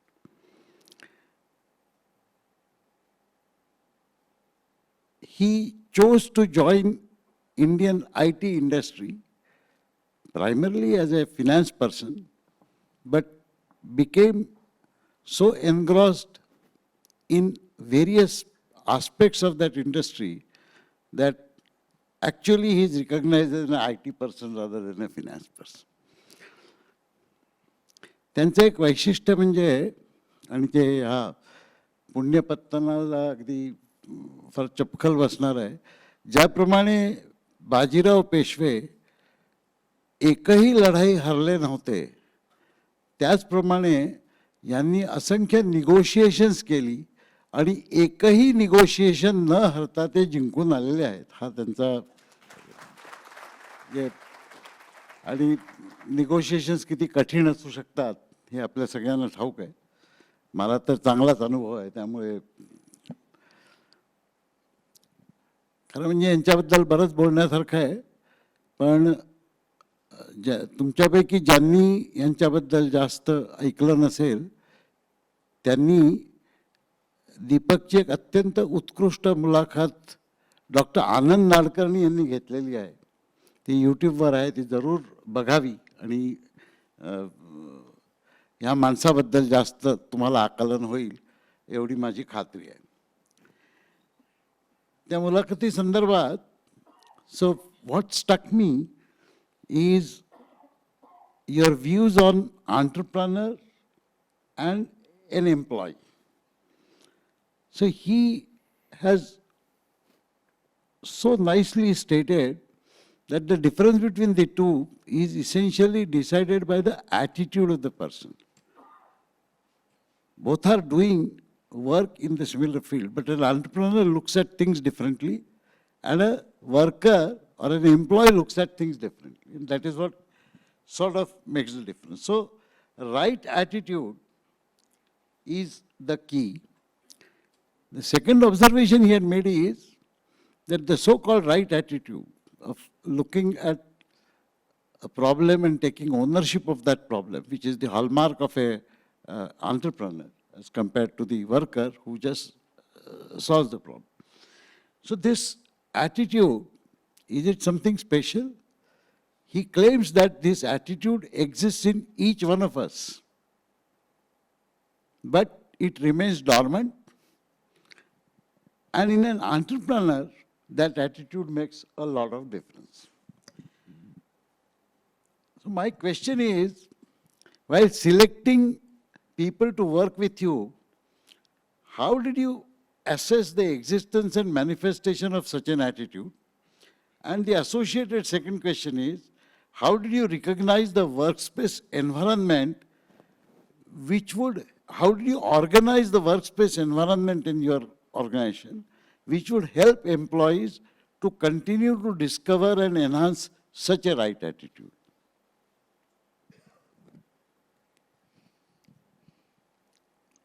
दुर्दैवाने मी IITत कधी आलो नाही, त्यामुळे असे कठीण प्रश्न सोडवायला मला सवय नाही आहे. पण I think one of the major thing is the value system. So I can accept the inefficient person, but I can't accept the dishonest person because you can't train somebody honestly. So since you talked about the interview and how to take that, I guess the HR person will be here, but Anand, I think probably good for you also. Simple question I normally used to ask for the very senior position, that you're going for a deal of $1 million, you jump the signal because you're in a hurry, the cop stops you. Cop knows that you're going to have $1 million deal. And he asks you $1 lakh. Give me $1 lakh, otherwise you're stuck. What will you do? He said, no chance. I'll not give 1 lakh, my value system, blah, blah, blah. मग असं करत करत from 1 lakh to 10,000, he still says no. He asks for $100, I think I'll give. So that guy's value system is flexible. I don't like that guy.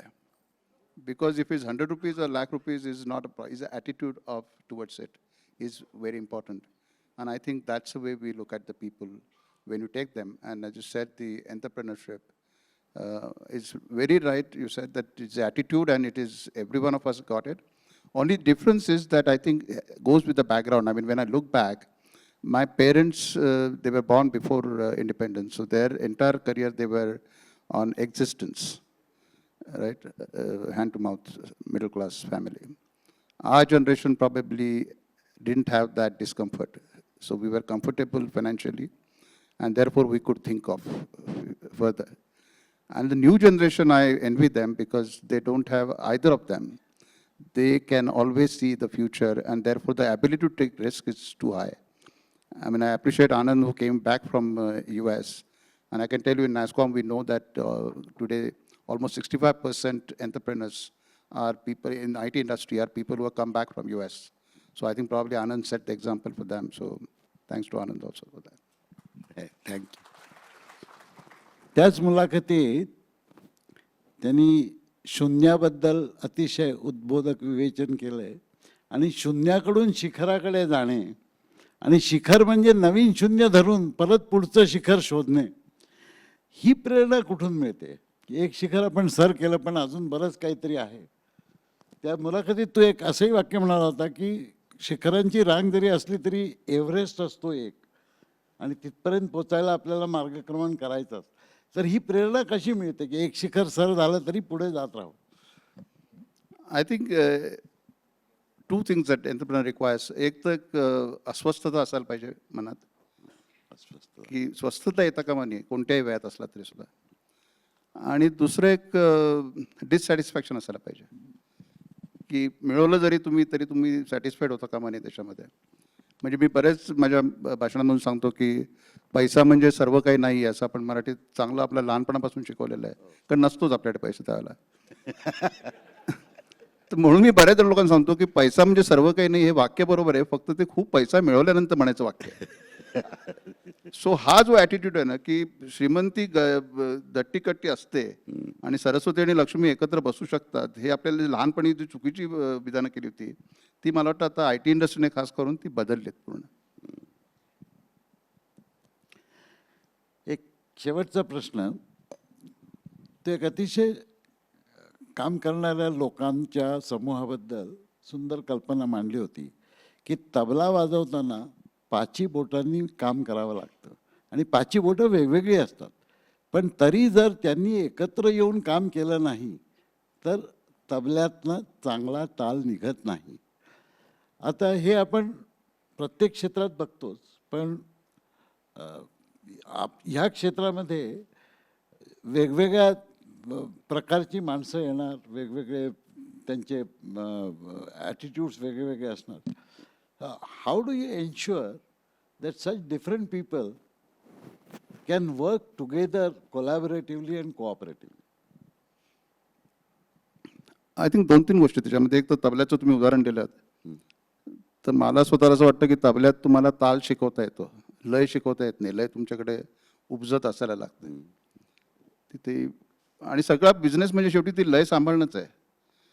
आपण बोटाने वाजवत असलो तरी सुद्धा ती लय सांभाळणं हे प्रत्येक एंटरप्रेनरला माहिती आहे की किती माणसं चांगली असली ती लय सांभाळली गेली पाहिजे आणि सम आणि काल दोन्ही बरोबर जमले पाहिजेत, नाही तर त्या तबल्याला काही विशेष वाजवण्याला अर्थ नाही आहे.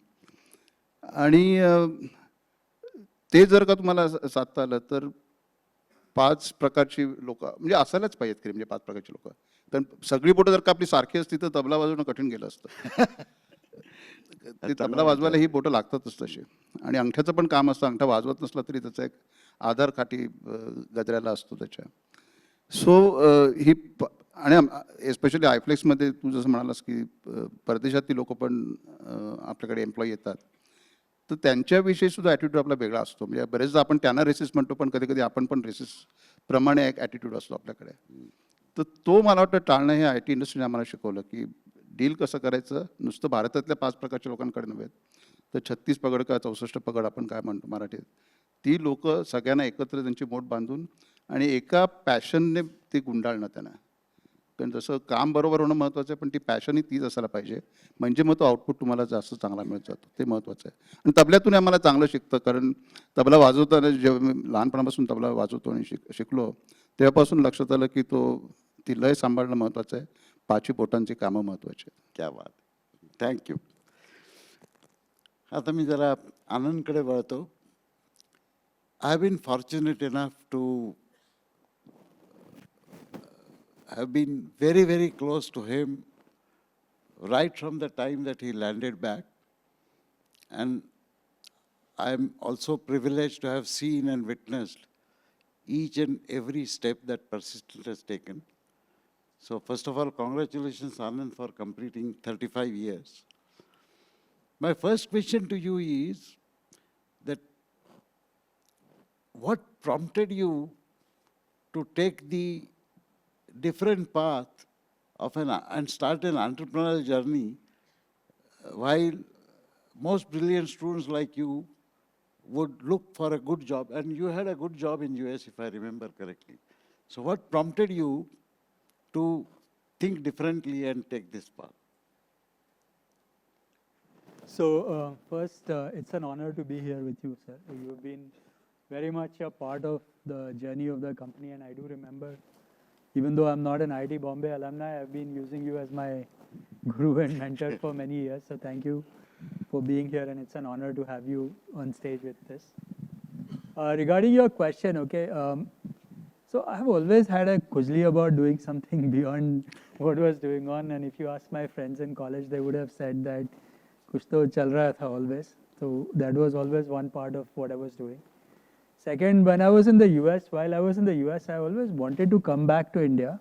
And I'll share a story of what the thinking at that point was. So if you, I was in the US in 89-90 time frame when I was started to work out there. And there was a very interesting article that came up in the Economic Times at that time called the X+1 syndrome. So the idea that was happening at that point was that everybody would say that, oh, after I finish my master's, I'll work for 1 year and then go. After I finish a PhD, I'll work for 1 more year and then go. And I'll get married and then I go, 1 more year, and then like this you keep extending and you never go back. Right? So I felt that if I have to make a decision, I should make it early or not go at all, or come back early, because if I hang out there, then I will never come back. So I decided that after completing my PhD, I just worked for 18 months. And somehow things just happened that Vittal visited Bay Area. He started to say that we are doing something in India. I wanted to come back to India, and I was very arrogant. And I did not believe that any company in India was worthy of me So I had to start my own. So that part of it was always there. So if you remember, you asked me to come and join you, but I said, come on, who wants to be a prof? I hacked my way around. So I've always had this sort of arrogance about doing things on my own, so that probably prompted to it.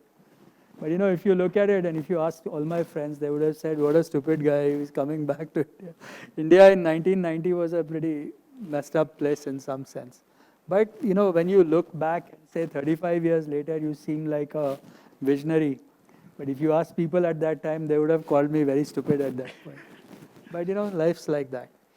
Well, there were many people like me who never thought that you were stupid or anywhere near it. In fact, I recall when he visited IIT Bombay at my request, and I was so impressed with his work, his experience in HP research, I immediately requested him whether he would consider joining IIT Bombay as a teacher.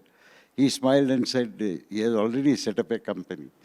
So that is how I actually was quite baffled that this person has the ability. Well, he says arrogance, but I would think it was not arrogance, it was confidence. Yeah, it was there's confidence a borderline. that I can It's, start. And it's a borderline topic, but yes, I was very confident. Borderline. Okay. So, my next question to you is, as Persistent grew, you know, talent acquisition and nurturing the talent is always important, has always been important to the IT industry. But how did you manage these things? I know, for example, you used to sponsor talented youngsters for higher studies, for MTech and PhD and so on. I mean, what gave you confidence that these people will return to you rather than running away to greener pastures? And in general, what is the approach that you had to ensure that not just talent acquisition, but its nurturing happens continuously in Persistent? Okay, so let me share this in two parts. One is when the early years and one what we do now. And they are different because the circumstances are different and the environment is different. So when we started Persistent in 1990, there weren't that many people who did computer science or programming of the kind that we were looking for. So it was very hard to find people who were computer science people. And we had decided that we are going to look at high-end work and all kinds of fun projects that we used to have. So at that point, our goal was 2-3 things. One is to focus on quality of work as an attractor for people to come. And I found, if you recall, we had created an agreement with several faculty members that if you send your best students to me, I will guarantee a job to them. Because a lot of times, faculty members taught students and students were always looking for a job. So if you can assure them that good things can happen together, then you could get good students. So I worked quite hard to get some of the best data people across the country, spending a time talking to them and creating a brand that you would want to come to Persistent because you want to do cool and exciting work. So that was a big part of what I was trying to do in the early years. And we were a very small company. As I mentioned, we were only 100 people in 1999. So I was not looking for too many people. I was looking for 5-10 people at a time. And those were possible to get if we kept that bar very high and we followed the IIT model. We had a very hard test to hire people and all kinds of stuff to make sure the best people came to us. And I think that helped us in creating an environment that has helped us sustain the last 35 years. So that all worked out. Now regarding people going, so our bigger risk at that point was people wanting to go to the US for whatever H-1B visas of some sort. And we actually never sponsored people for the first 13 years. So our first H-1B that we did was in 2003. Almost 13 years in the business, and we were working all from here. So our greater risk was losing people to go to US on a body shop assignment. And to me, the MTech model was very effective because you knew that somebody is taking his gate, you help him take the gate, you know he's going to be there for another 8 months, 9 months, and you make him feel good because otherwise he would run away. Right now you get the continuity as part of it. And if they complete their MTech, they become brand ambassadors, recruit you people come back. So we had actually many people who came back after their MPhD, and you are fully aware of that. Some of them are sitting in this room. So that worked out for us. Now let me flip it to what we think about recruitment, employment right now. So right now what we have changed is, I believe that we are in a world where everyone, see the companies, life of companies is getting shorter and shorter. The world is changing very dramatically. Holding on to people forever is a myth actually, it's not going to happen. So what we have created is, we have created a model where we believe that every employee or every person in the company is responsible for their own life and their own career. So we start from there. We don't say we'll take care of you. We say you are responsible for your life and career. So this is the first starting point. So having accepted that, then the question that persistent HR or persistent team, persistent manager, everyone needs to do is, how do I make persistent attractive enough for the person so that for his life and career, persistent is the best place for them? So we have flipped the problem completely. In the early days, I was attracting people by creating the fact that we are doing unique stuff. Now we say, okay, we know you have many options, you do what you want, and you are responsible for your life and career, and we'll help you make that by changing it, what I should do to make sure you are continuously learning and building onto your career. And if you see opportunities by staying with us, why would you want to go elsewhere? So that's been the philosophy of how we have been attracting students right now. My last question again is twofold. First is, Persistent has developed an amazing reputation to be and to remain an ethical organization. Yeah. Now, ethics actually is a game of lifelong practice. Yeah. How do you imbibe ethical values? What is it that Persistent does, either explicitly or implicitly, to ensure that the behavior of the employees and all employees remains in tune with this fundamental ethos of the organization? So that is driven by culture actually. So what happens is, you can't put rules and documentation that people will come to do this. It's what company believes and what they see and what they observe. So of course, Dada and others were very much part of the company early days. We all felt that this was an important aspect. Like he pointed out, it is not 100 rupees or 1,000 rupees. If you have decided that's the value, that is exactly the value that you want to do. And when you look at culture, culture is all about, one is about stories. So how do you have stories that say, okay, this is what culture is all about. Then you have rituals that reinforce those stories. And then, building those stories and rituals to ensure that people can see what's happening is how culture gets it embedded in the organization. And that's an important part of what we have deliberately tried to do over the last many years. And there are many stories of individuals on the ground who will say that they have observed this and hence they do this. It's not about what you write in a book. Nobody reads those books anyway, right? So it's about how you see other people behaving and then doing it. And the reality is that at the end of it, your culture basically boils down to the worst behavior that you can show in the organization. So you can say whatever you want to say, but if on the ground you behave badly, that's what is picked up, the first thing that people pick up. So one has to be very careful about making sure that you don't do bad practices or stupid things, because that is what will become the common denominator across the company. So it takes a lot of work, but once people realize that we are all in it together and that's what the culture is, then it becomes fairly easy to do it. And the simple thing we tell people is, promise what you deliver and deliver what you promise. And deliver what you promise. So if you make your promises as important as what is written down, then a lot of these things become much easier to enforce. The second associated question is, not just this trait, but even the tryst with excellence, even the learning of new technologies. So many things, when you are a small organization, you are in touch with everyone. And therefore, each one is directly influenced by your leadership qualities, and each one tries to imbibe those. Now, as the organization grows, your second and third line of employees will have to play that leadership role. I have seen organizations growing right from TCS, Wipro, whatever. And I have seen this to be always a difficult part. How is persistent tackling this as you grow larger and larger? So I see, I think by and large, people want to do the right things in organizations. They don't necessarily want to do the wrong things. More often than not, it's the leaders who don't believe that without them it will happen. So once you sort of accept that, people are here to do the right things and you trust them, they will do the right things.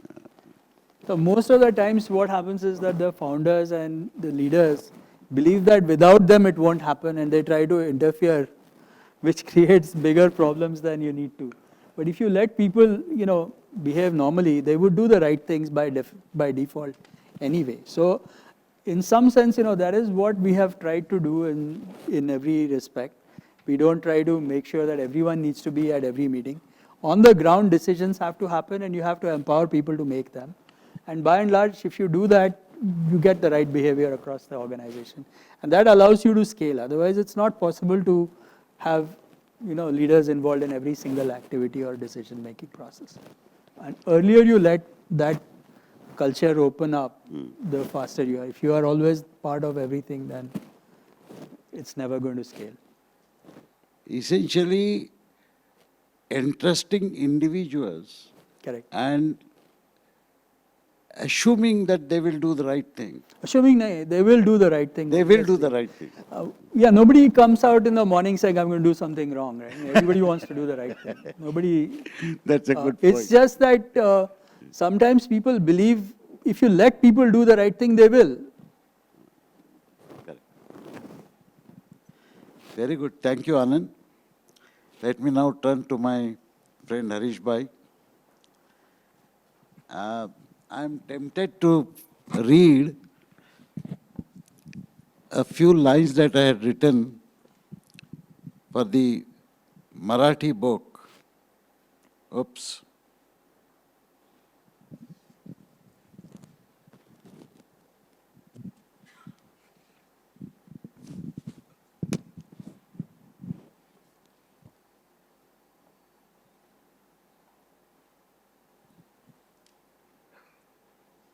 Because like Anand, I have known Harish also for donkey's years now. We have become personal friends. Our families are known to each other. And I still get angry with him that his son, who has been or is a brilliant chess player, instead of becoming a chess champion, he made him into a businessman. So, entrepreneur, right? Yeah, entrepreneur. Okay, entrepreneur, that's fine. But about NASSCOM, when he asked me to write some few lines, some thoughts have been very rightly captured. Actually, मुख्य अतिथींचं जे इतकं सुंदर विवेचन मी या पुस्तकाबद्दल म्हणजे अपेक्षा बाहेर मी आनंदला विचारलं हे सगळं रेकॉर्डिंग आहे ना तर ते परत ऐकणार आहे मी आवडीने. पण तुम्ही म्हटल्याप्रमाणे नॅस्कॉम या संस्थेच्या निर्माणाची कथा आणि हरीश मेहतांच्या जीवनाची कथा यांची एक रोमहर्षक गुंफण या पुस्तकाच्या रूपाने आपल्या भेटीस येत आहे. माहिती तंत्रज्ञान या नवीन क्षेत्राची वाढती जागतिक मागणी वेळेवर ओळखून अनेक हुशार भारतीय उद्योजक या व्यवसायात उतरत होते. आनंदसारखे व्यावसायिक स्पर्धा जीवघेणी होणार याची खात्री असलेल्या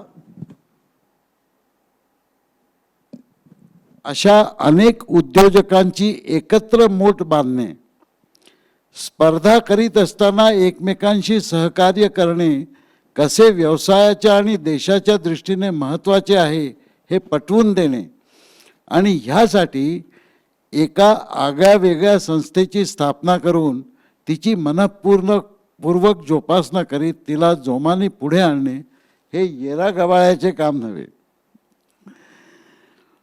देशाच्या प्रगतीची प्रामाणिक तळमळ मनात असेल, सचोटीने काम करण्याची ख्याती कमावलेली असेल, सुरुवातीला जमलेल्या 5 पांडवांना घेऊन पुढे 5चे 50 व 50चे 500 करण्याची जिद्द असेल, आपल्या तल्लख बुद्धिमत्तेचा चपकल वापर करून सरकारी धोरणे परिणामकारकरित्या बदलून घेण्याची हातोटी असेल तरच असे महत्कार्य सिद्धीस येते. IT क्षेत्राला झपाट्याने पुढे आणणारी ही संस्था जेवढी अतुलनीय आहे, हरीश मेहतांचे व्यक्तिमत्वही तेवढेच अतुलनीय. So thank you Harish bhai for leading the way when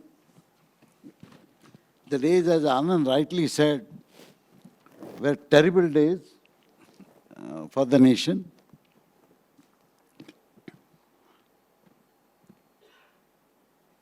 When you saw, when you build onward technologies, for example, or when Anand, you are actually dealing with a reasonably homogeneous crowd, and they are all working for you. So you have some sort of command and control. Now, when you are building NASSCOM, you have to deal with people, each of whom were accomplished leaders themselves. How did you manage to get such a crowd of stalwarts to work together cooperatively? First of all, thank you for making me the eldest in the group here. Thank you and congratulations, Anand, for 35 years. You and the persistent. And welcome to many of my friends who are here from College of Engineering, Pune, plus others. Oh, okay. Nice. Yeah, 69 batch here. Many of them are here. Wow. Yeah. And by the way, I'm a storyteller. Yes. So you'll have to. That's why I always say you should have been a teacher like me, because I'm also a storyteller. Please stop me. I will. Don't worry. Okay. All right. So the first question you ask is about how we got these different people together. On paper, it sounds very easy. Yeah. You approach everybody and say, you become a member of the association and like-minded, so to call problem areas for everybody. We had hundreds of regulations choking the industry at that time. Bureaucrats didn't know what is software even. And there are many stories in the book about they didn't understand software. So what the challenges were. So, but before starting NASSCOM, we studied many associations, CII, FICCI, IMC. Even we studied Lions and Rotary and whatnot. And we looked at the do's and don'ts of these associations, what is relevance to us. And we found, especially with CII, FICCI and others, that when they give recommendations to the government, after 1 week, group of powerful people would go separately, meet the policymakers and say, we don't agree with that. So we say, okay, we don't want that to be repeated at NASSCOM. Now, how do you do that? So we say, okay, we came up with 2 ground rules. Okay, the industry, we must represent the full industry. And second is we must speak with a single voice. Now, what do we mean by industry? So we said, okay, we should represent 80% of the top line of the industry. And single voice meant that we can wash internally our dirty linen internally as much as we want. But once we decide, as a soldier, once we give recommendations to the government, nobody would argue publicly or in private with the bureaucrats. Now, easy in some way, hundreds of regulations. But the first challenge which we had was TCS, which had 60% plus market share. They refused to join NASSCOM. And not that they refused to join, because Mr. Kohli was a member of MATE. He said, let MATE represent software. MATE was representing both hardware and software. And he said, India must grow both the industry segments. So NASSCOM should NASSCOM should be part of MATE that way. Now, those of us who are in services business, we realize that all these regulations which are choking, substantially it is because bureaucrats didn't understand an intangible software, invisible software. So unless we separate from the hardware people, they will never give us the treatment that we want. So but then all my colleagues said, no, let's start NASSCOM, even if with the 30% membership. We say, but we're just a small local association with no national impact. No, TCS will join later on. We can't wait for that. Anyway, but we need to find a way, because Kohli is a very reasonable man that way, to find a way to convince him.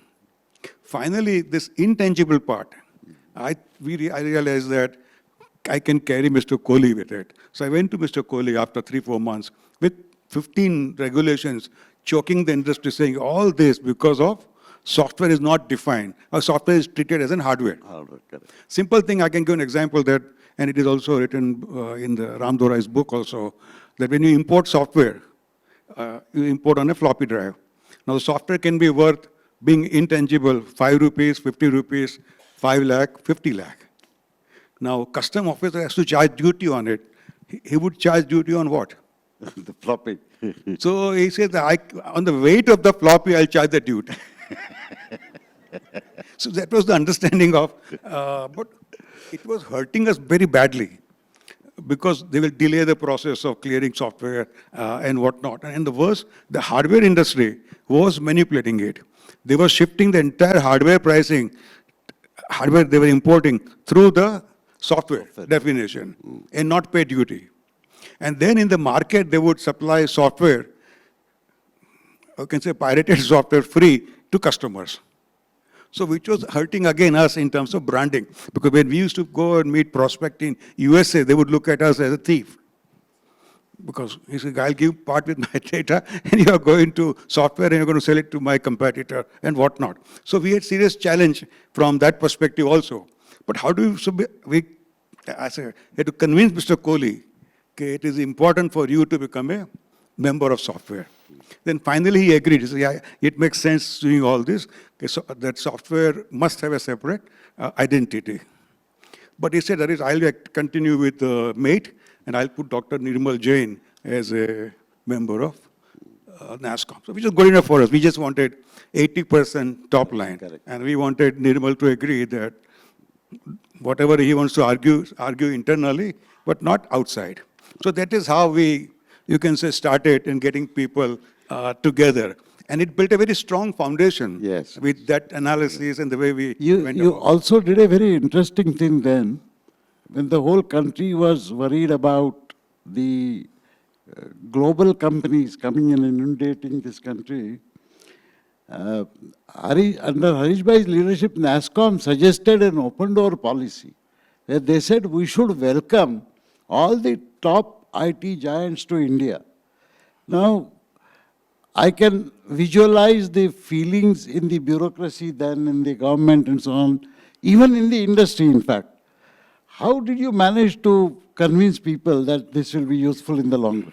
See, in those days, we were positioning India as a back office of the world. And we had approached many of these giants from IBM, GE, and whatnot, saying that why don't you use our services for as a back office and whatnot. And the work that we were doing was so good. It's partly because we are IIT engineers doing sort of mundane software in those days. But they were brilliant in terms of what they were doing. So the branding was superb from the quality of work which we were doing. So they say we would like to set up a 100% owned enterprise into India as a what is now called GCC. 100%, but we will do only the back office work. Because anyway, this is very confidential work. We're not going to give it to you. So why don't you recommend to the government to allow 100% back office operations to be done by us? So at NASSCOM, we all met, should we allow or not allow? Quickly somebody argued, saying that if we allow them, they'll take away our people paying double the salary. The work which we are doing for them today may get under the garb of back office to what they will do on their own. So we'll be again left holding the bag. So why should we allow? But by that time, we had built the culture at NASSCOM where everyone had a free voice, independent voice. And our attempt always was there in those days to build NASSCOM as a independent, neutral, trustworthy platform. Because all the members, TCS or X, Y, and Z, there is no compulsion for them to remain a member of NASSCOM. It's a voluntary organization. So why should they remain? So the value NASSCOM has to create to hold them together with the association. So that was the way we used to work at it. So when we were going around and somebody said, yeah, but they may, our quality processes are so poor, we would learn a lot if we allow them to come to India. Plus, like IBM, their IT budget was few $1 billion, and we were hardly few $1 million. So if we build the India Inc. brand with them, these segments also will open up. So this tussle was going on. At that time, there was a debate in USA also, who is us? There's a big debate about Japanese companies making big inroads in USA. So who is us? Is it, of course, Trump is now reversing all that has happened all these years. Okay, is Sony, Motorola, Toyota, are they us or is it Whirlpool, IBM, is us? So same question somebody raised in our meeting, who is us? So then again someone said that whoever develops human capital of India is us. Everybody latched on it. It makes sense. Will MNCs develop the human capital of India? The answer was yes. Then again we went back. Mr. Kohli, TCS, do you agree? Mr. Murthy, Narayan, Infosys, do you agree? Mr. Azim Premji, do you agree? We carried everybody back again saying, do you all agree? Because everyone would be hurt in the process. Correct. We didn't want anyone to go after we decided and go against what NASSCOM is recommending. Everyone agreed. Then we went and met Mr. Dr. Manmohan Singh. He was the finance minister. So some of the secretaries who were sitting there, or finance reps, one of them asked or said, आप वापस east India की तरफ से देश को बेचने आ गए. Then somebody said, तुम किसके दलाल हो? So we were literally humiliated by, you can say, bureaucrats from that perspective. But we had a great story to tell. India was bankrupt on foreign exchange. This is the way to earn foreign exchange. India had no jobs. We said, oh, this is a great way to create jobs. So but Dr. Manmohan Singh saw through it and said, okay, yes, it does make sense for us to take that risk. And he allowed 100% ownership of all the GSCs took birth in India. And today there are 1,800 R&D centers employing more than 2 million high-paying jobs. And they are doing state-of-the-art work around, for their parent company in India. In fact, what is the important lesson is that inviting people such that our youngsters become more knowledgeable and therefore more competent to face the world. It was all started by NASSCOM, so thank you very much for that. You see, we had a discussion at that time, and we were frankly not afraid of global competition. Correct. That was maybe we were young, maybe we are naive if you look at the hindsight or whatever. But we had that spirit of learning, and we said, we will learn those mistakes in India rather than learning those mistakes in USA. It's at a much lower cost. Harish, let me provoke you a little bit on this topic.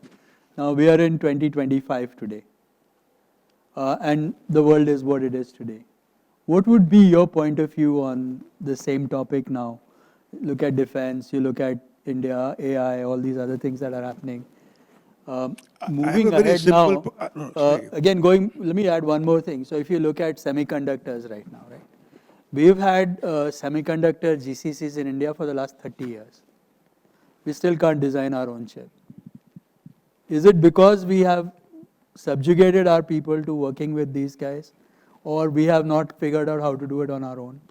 So if we have to think now for the next 25 years, what would you do differently, or would you do the same thing now? So I understand what happened in the 90s. See, if you look at next 10 years, India has to create 90 million jobs. Yes. Our per capita is 2,000. And we have thousands of problems. So there is that, I would like to have a theory of abundance. More the players, more it is better. So I'm not afraid from that perspective of GCC. I think they will contribute substantially in solving some of India's problems. Yes, we need to have the right incentive structure and whatnot, where to start to channel those energies in a certain way, but not blocking it or not being negative about it. We want Deepak also, guys. Yeah, I think one of the things that has changed, since you asked what has changed, I think Indian strategy has changed now. So we don't import technical know-how, we import technical know-why. Yes. So even if you take Rafale, for example, or any defense deal, there is a deal that they will transfer the technology at the end of the day, we start manufacturing, HAL will be manufacturing planes, for example, or so on and so forth. So it is not the technical know-how that we used to get. And in case of chips also now, probably there are 3 projects which are coming with huge, I think one of them is Tata's and one of them is another one, 3 of them. And as I understand is that the chip technology, of course, this is the low-end chips which will get manufactured. But slowly looking at that, since I work with the IITs and triple IITs, you work with one of the IITs, so these guys will really get trained on these technologies, which is not possible otherwise to go and work in Taiwan or in China. But they will understand that, and probably with the academia that we have, and hopefully more Phataks around the IITs, I think we will be able to one day manufacture in 10 years' time. It is not like a couple of years' time. The best chips in the world, and that's what the plan, at least as I understand from the PMO side. Good. I'll Thank give one you, more Anand, for here. intervention, because this set the stage for some of my last questions. Taking this forward. Okay. Looking. No, I think he wants to complete one sorry. thought. Let him Oh, finish and then. no, I just want to tell another small incident. Okay, for my Hindi launch of my book, I was at Indore a month ago, and number of startups gave presentations. So one startup entrepreneur gave a presentation which about data centers, and he was as good as an entrepreneur from Silicon Valley in the tomorrow's technologies of the data center. So I asked him, where are you from? I assumed that he will be from Bombay, Pune, Bangalore. He said, I'm from Indore. Yes. So that kind of talent is now developing in the country. They are fearless, they are competitive, and they are ready to take on the world. Yeah, we need to again help them to move and not bureaucracy or X, Y, and Z. We need to buy things from them. In fact, I have always believed that talent exists in every nook and corner of the country and of the Especially in world. Indore. It is, especially in Indore. Yeah. I agree. Do you know he's from Indore? However, the point is that in the past, such talent did not get an opportunity to express itself. And the IT industry is actually giving that opportunity by going to that small town or other towns and so on. But going forward, this is my question, common question to all of you. See, we claim to be in Amrit Kal and will be celebrating 100th birthday of the independence very shortly, about 22 years later. How is IT industry and NASSCOM planning, or if at all it is planning, to handle this unprecedented growth to continue unabated? What kind of talent acquisition that you do, what kind of business acquisition that you do? And the associated question is that the economic and financial fulcrum of the world is changing. It is inexorably moving from west to east.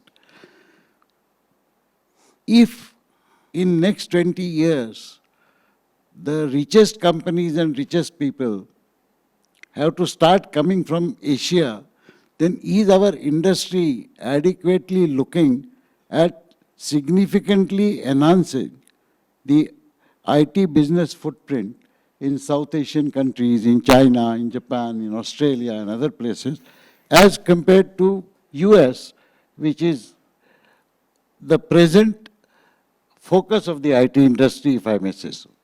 So, okay, start with you. Okay, first of all, I'm not representing NASSCOM here.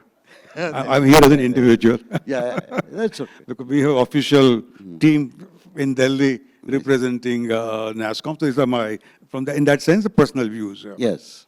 I interpret it to mean that NASSCOM is not doing much in that direction, but that's my opinion. I think they are two unrelated. No, that's not true at all. But anyway, see, from industry perspective at NASSCOM, we have every 5 years, we reimagine the future. Oh, okay. It's a built-in process. Regular process. Okay, 5 years from now, over the next 5 years, where the industry would be. And then, as C.K. Prahlad says, we fold the future back. So we work back and see the roadmap, and then what is the role NASSCOM has to play, changes X, Y, and Z, and whatnot. Now that process has been accelerated to 3 years. Oh, I see. But nobody had predicted ChatGPT will come 2 years from now. Yeah. None of us predicted DeepSeek will come from China. Other day I heard Eric Schmidt talking about the exponential growth, algorithmic growth will happen in AI, by which once the one country is ahead, others will not be able to catch up. That means there'll be war. The other countries who cannot catch up will try to bomb their data centers or steal their data and whatnot and whatnot. The point I'm making is this highly unpredictable world is now developing. So the agility, humility, or courage, all that would be integral part of our thinking. And at least from the IT services perspective, I would say, we are extremely well positioned to handle any crisis that will come or any changes that will come. The industry is so united, so together, and there is still full openness in terms of, you can say the best of best ideas would definitely, just like I talked about the GCC, that's very signal from a noise we could identify and allow GCCs to take birth. Similar will happen as we move forward. But definitely, the long-term planning is a very complex process now. It is highly unpredictable. And but on the other end, we have a phenomenal resource available to leverage that to solve tomorrow's or even today's problems in AI. Like you talked about Anand doing, if you look at it, it's like any other company. In the tomorrow's world, agentic AI, AGI, AI, so he's already there in it before even other companies around the world would realize. And all Indian companies are already deep into it. Yeah. Anand, what is your opinion? Do you believe that the Indian IT industry is actually seriously thinking about what will happen to the world in the next 20 years and be prepared for it? I think, again, 20 years is too far. Too far. But I slightly have a different, I'm not as optimistic about what will happen as he's saying. I think the reality is that AI is going to kill jobs in large numbers. For the same work, you'll need far fewer people. And finding what to do next is going to be a bigger problem than doing it. Whatever has to be done, AI can do it. What do you want to do is the bigger question that we need to ask. So ability to ask these hard questions is going to be the challenge. And those who can do it will succeed, those who can't will not do. And I think I believe that because of automation, improved productivity, revenue growth will happen which will not be proportional to the people in the companies. And NASSCOM and IT industry has been very directly related to headcount growth to along with that. So I think that equation is going to break very soon. I think I see a world where I think more and more people will have to be entrepreneurial, build their own ideas, and we need to have million flowers bloom rather than expecting companies to have million people in one company. I think that is not going to happen, and more people need to do this. So it's going to be a tougher world, and it's going to be more decentralized and distributed. You will have these small people from Indore and whatever making these kinds of things happen, but it will not be large companies doing all of these things. I think the larger the company, the harder it is to run a company. Very important point. So, Deepak, what is your opinion? Agility is key, and I think we need to think very differently. Yeah, I'm not as pessimistic as problem. No, I'm very optimistic in a different way. In a different way. I'm not pessimistic. You're sounding, jobs will go away and all. No, we heard that in 1980s, 90s also when computers came. No jobs went away actually. I have 2 points to make. One is, this is where I understand it, is that AI is not a snapshot. I mean, the product is ready like operating system or something and it's working then. I think it's more on deep learning, machine learning, and that data will keep on adding more and more. So this is a huge work will be continuously required to be fed in to the machine to learn it more and more as variables will go on increasing, the geopolitical situation will change, and so on and so forth, as human will change. So there's going to be huge work. Only thing, the reskilling of people will be required. Because when we did the Y2K, probably mainframe guys were there, COBOL guys were there. Now, of course, nobody works on that, right? So it will keep on changing. Secondly, my understanding of AI is more that it will not replace the human beings. But what it will do, it will probably supervise your work. It will give suggestions to you on doing the things better. And third thing, it will give you feedback. After you finish your work, the AI can give you feedback that this is what could have been done. So my understanding is by using AI or kind of AI will continuously get built, Indian workers' efficiency and productivity will improve. And that will benefit the Indian economy tremendously. So I don't know, this is, I think this is more realistic than the optimism. No, it's interesting. There are actually two differing but synchronous viewpoints which touch different aspects. What Anand says is definitely true because of the capability of the AI to completely transform the software development industry. So to that part, I entirely agree with you. However, as Deepak observed, since AI is going to touch a large number of aspects of every individual life, we will continue to need an industry which helps IT come to that level to help these individuals. And I think different types of companies might come up which will do this transformation. So I would only say that life will continue to be more interesting in the coming 20 years. There is all of us should be eagerly looking forward to it. One important question that I want to ask you is, because that will become more important and pertinent in the lives of large number of people, is that in the ups and downs of your careers and lives, how do you navigate failures and setbacks? Because this is something that the youngsters who look at life positively do not see it till they face it. You all have faced it. So do you have any important tips or clues to give based on your own experiences on how to handle setbacks, how to handle failures, because they are part of everybody's life? Just quickly, I think it's the English language problem. Why is failure an opposite of success? Why isn't there a different English word? If there was another word, nobody would compare with success. Okay. So, and failure is a stepping stone for success. There has to be a right word to explain that. And I also tell the young entrepreneurs, don't listen to your mentors as if they are God. Because they also didn't know ChatGPT is coming. So keeping that in mind, but yeah, you listen to them. And if you fail, don't blame them. If you fail, don't blame yourself. Just get up and move on. Don't do too much analysis of why you failed. Deepak, you want I think two points there. One is that as Indians, again, probably a generic statement, and especially Maharashtrians, since I know more, we fail to celebrate the failure. Okay? म्हणजे थोडक्यात सांगायचं म्हणजे धंद्यात असलेल्या आपण धंद्यात पडणं म्हणतो आणि नोकरीला लागला म्हणतो. मराठी भाषाच काहीतरी चुकीची आहे. Okay, so we must celebrate failures. Yes.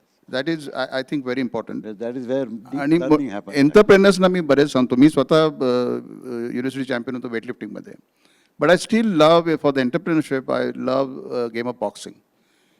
Because you don't get, तुम्ही पडता म्हणून हरत नाही, तुम्ही पडून उठला नाही तर हरता. Right? So I think once you learn that, then I think failure is not against success. काय सुंदर विचार आहे. कोणी पडला म्हणून हरत नाही, पण पडून न उठण्यासाठी तो हरला. वा, उत्तम. या संदर्भात माझा शेवटचा प्रश्न तुम्हा तिघांना, की आजच्या जगात फर्स्ट टाइम एंटरप्रेन्योर्स असतील, त्यांना तुमचे काही क्विक सल्ला तुम्ही देऊ शकाल, त्यांनी काय करावं, कसं राहावं येणाऱ्या युगात? म्हणजे टेक्नॉलॉजी वगैरे ज्ञान मिळवलं पाहिजे वगैरे हे सगळं ठीक आहे, पण फर्स्ट टाइम एंटरप्रेन्योर्सला काही इम्पॉर्टंट सल्ले तुमच्या तोंडून ऐकावे तशी इच्छा आहे.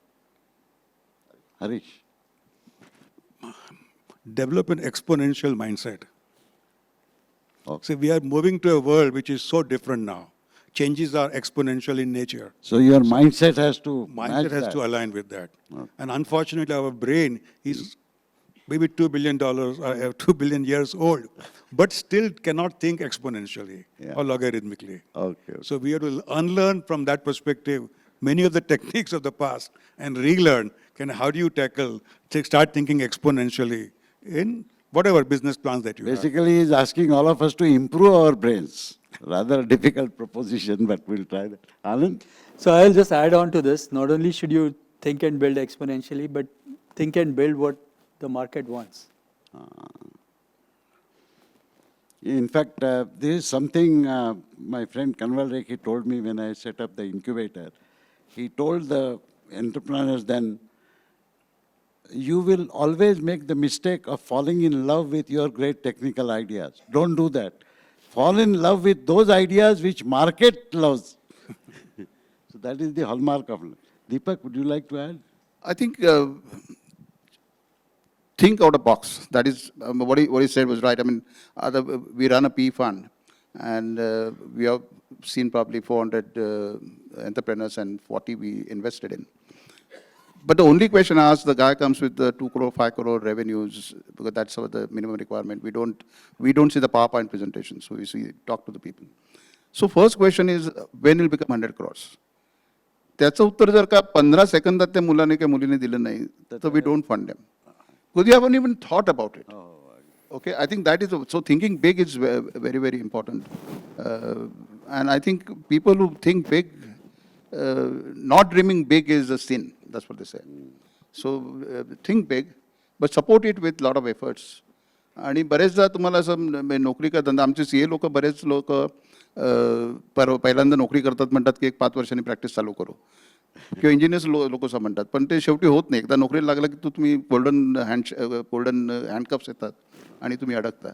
पण त्यांना मी मुलांना, एंटरप्रेन्सना एस्पेशली सांगतो की तुमच्या नोकरी करणाऱ्या मित्रा जो आत्ता करू शकतोय, he has got a cabin, he can fly business class, you can't do that. But give yourself 5 years, and then you can do the things that even that guy can't even imagine. I'll conclude this session with one story based on... I want to add here now, from a different perspective altogether. I would even suggest follow Maverick Effect. Follow. Because if you spend 10% of your time for the growth of the industry, or for expanding the ecosystem, and you collaborate with your competitors and others, many of the problems which you see would be sorted out by working together where NASSCOM has been doing. Yes, Thank and you. You should be persistent. And what he said adds to, since you mentioned about... You should be persistent. Persistent, and... Because that's the only way But the important point that you made is there should be million entrepreneurs. So I'll conclude this session by an observation made by one of IIT alumni in an event many years ago. He was not a good academic performer, so he mentioned that the toppers from his batch would all go to Stanford, Berkeley for doing PhD. The next set of great performers academically would get the best jobs in the country. The next set got the remaining jobs, and people like me who had nothing else to do, we became entrepreneurs, and 10 years later hired all of them. So that is what entrepreneurs. Thank you so much. Thank you for your view. Thank you. Thank you, gentlemen. Thank you. Thank you, panel, for such thought-provoking conversation. As they say, technology in the hands of great teachers is transformational, and technology is in the hands of great teachers. Yes, thank you so much. I request Dr. Anand Deshpande to please felicitate Mr. Harish Mehta. So, Harish bhai, congratulations for another long Thank you so much. I would like to remind you that there are still more languages spoken. Mr. Deepak Ghaisas.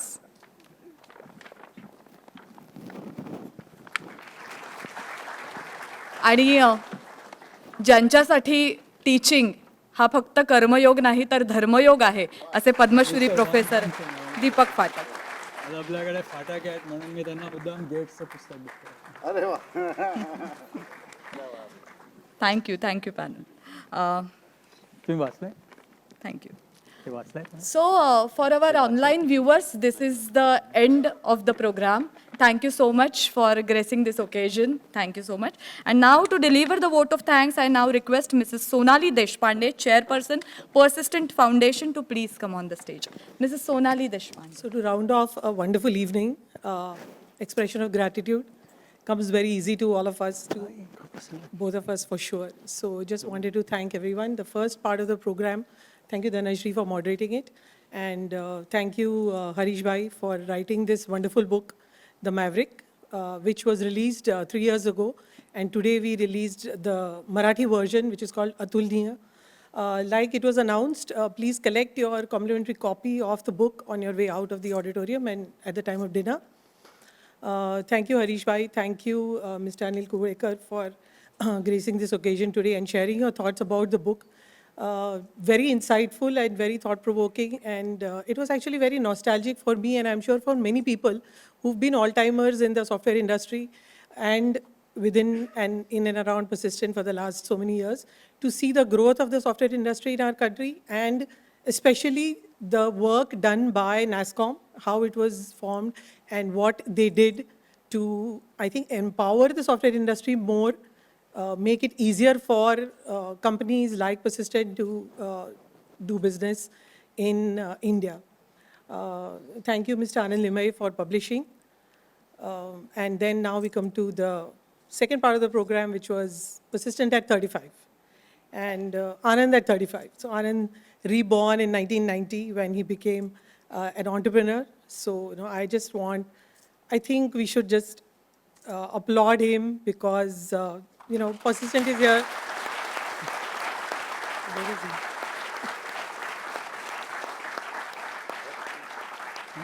he? We as a family like to embarrass him once in a while in public. So, I didn't tell him this, so he's probably still blushing. But yeah, so Anand at 35. The man, I won't even say behind the company, the man in front of the name Persistent, and we all know him well. We have all interacted with him at some point in our lives and for extended periods of time in our lives. I would like to take the names of old-timers related to Persistent.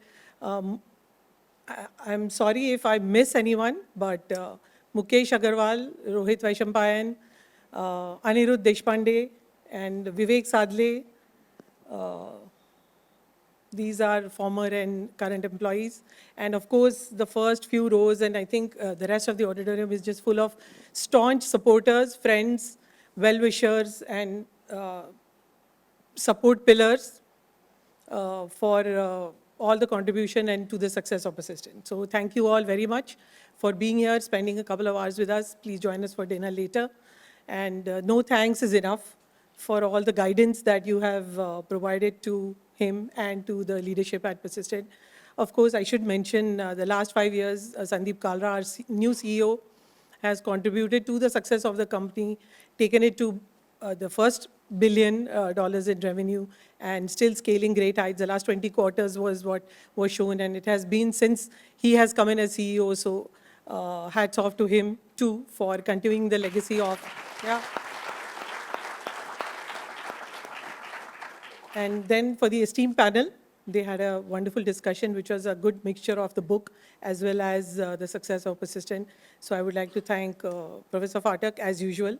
I think you were on both sides, or maybe a little biased towards us, because he has been a friend, philosopher, guide, mentor, and father figure, and much more. We value him a lot, personally as well as throughout the company. Of course, Harish Bhai, he was the hero today. He's the one who has shared the story of NASSCOM, and I believe his daughter-in-law was the inspiration behind the book. So, nice of her to suggest that. And Deepak Ghaisas for his invoking, provoking thoughts. So thank you all very much. Have a very good evening. Before we end, I'd like to request all of you to stand, and we will join the national anthem, please. Thank you. जनगणमन अधिनायक जय हे भारत भाग्य विधाता पंजाब सिंध गुजरात मराठा द्रविड़ उत्कल बंगा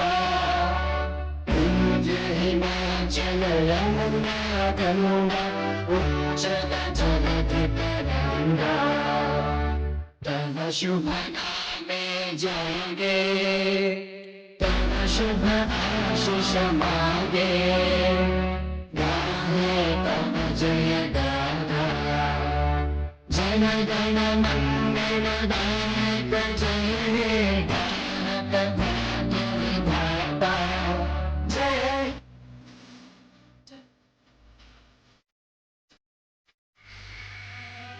जय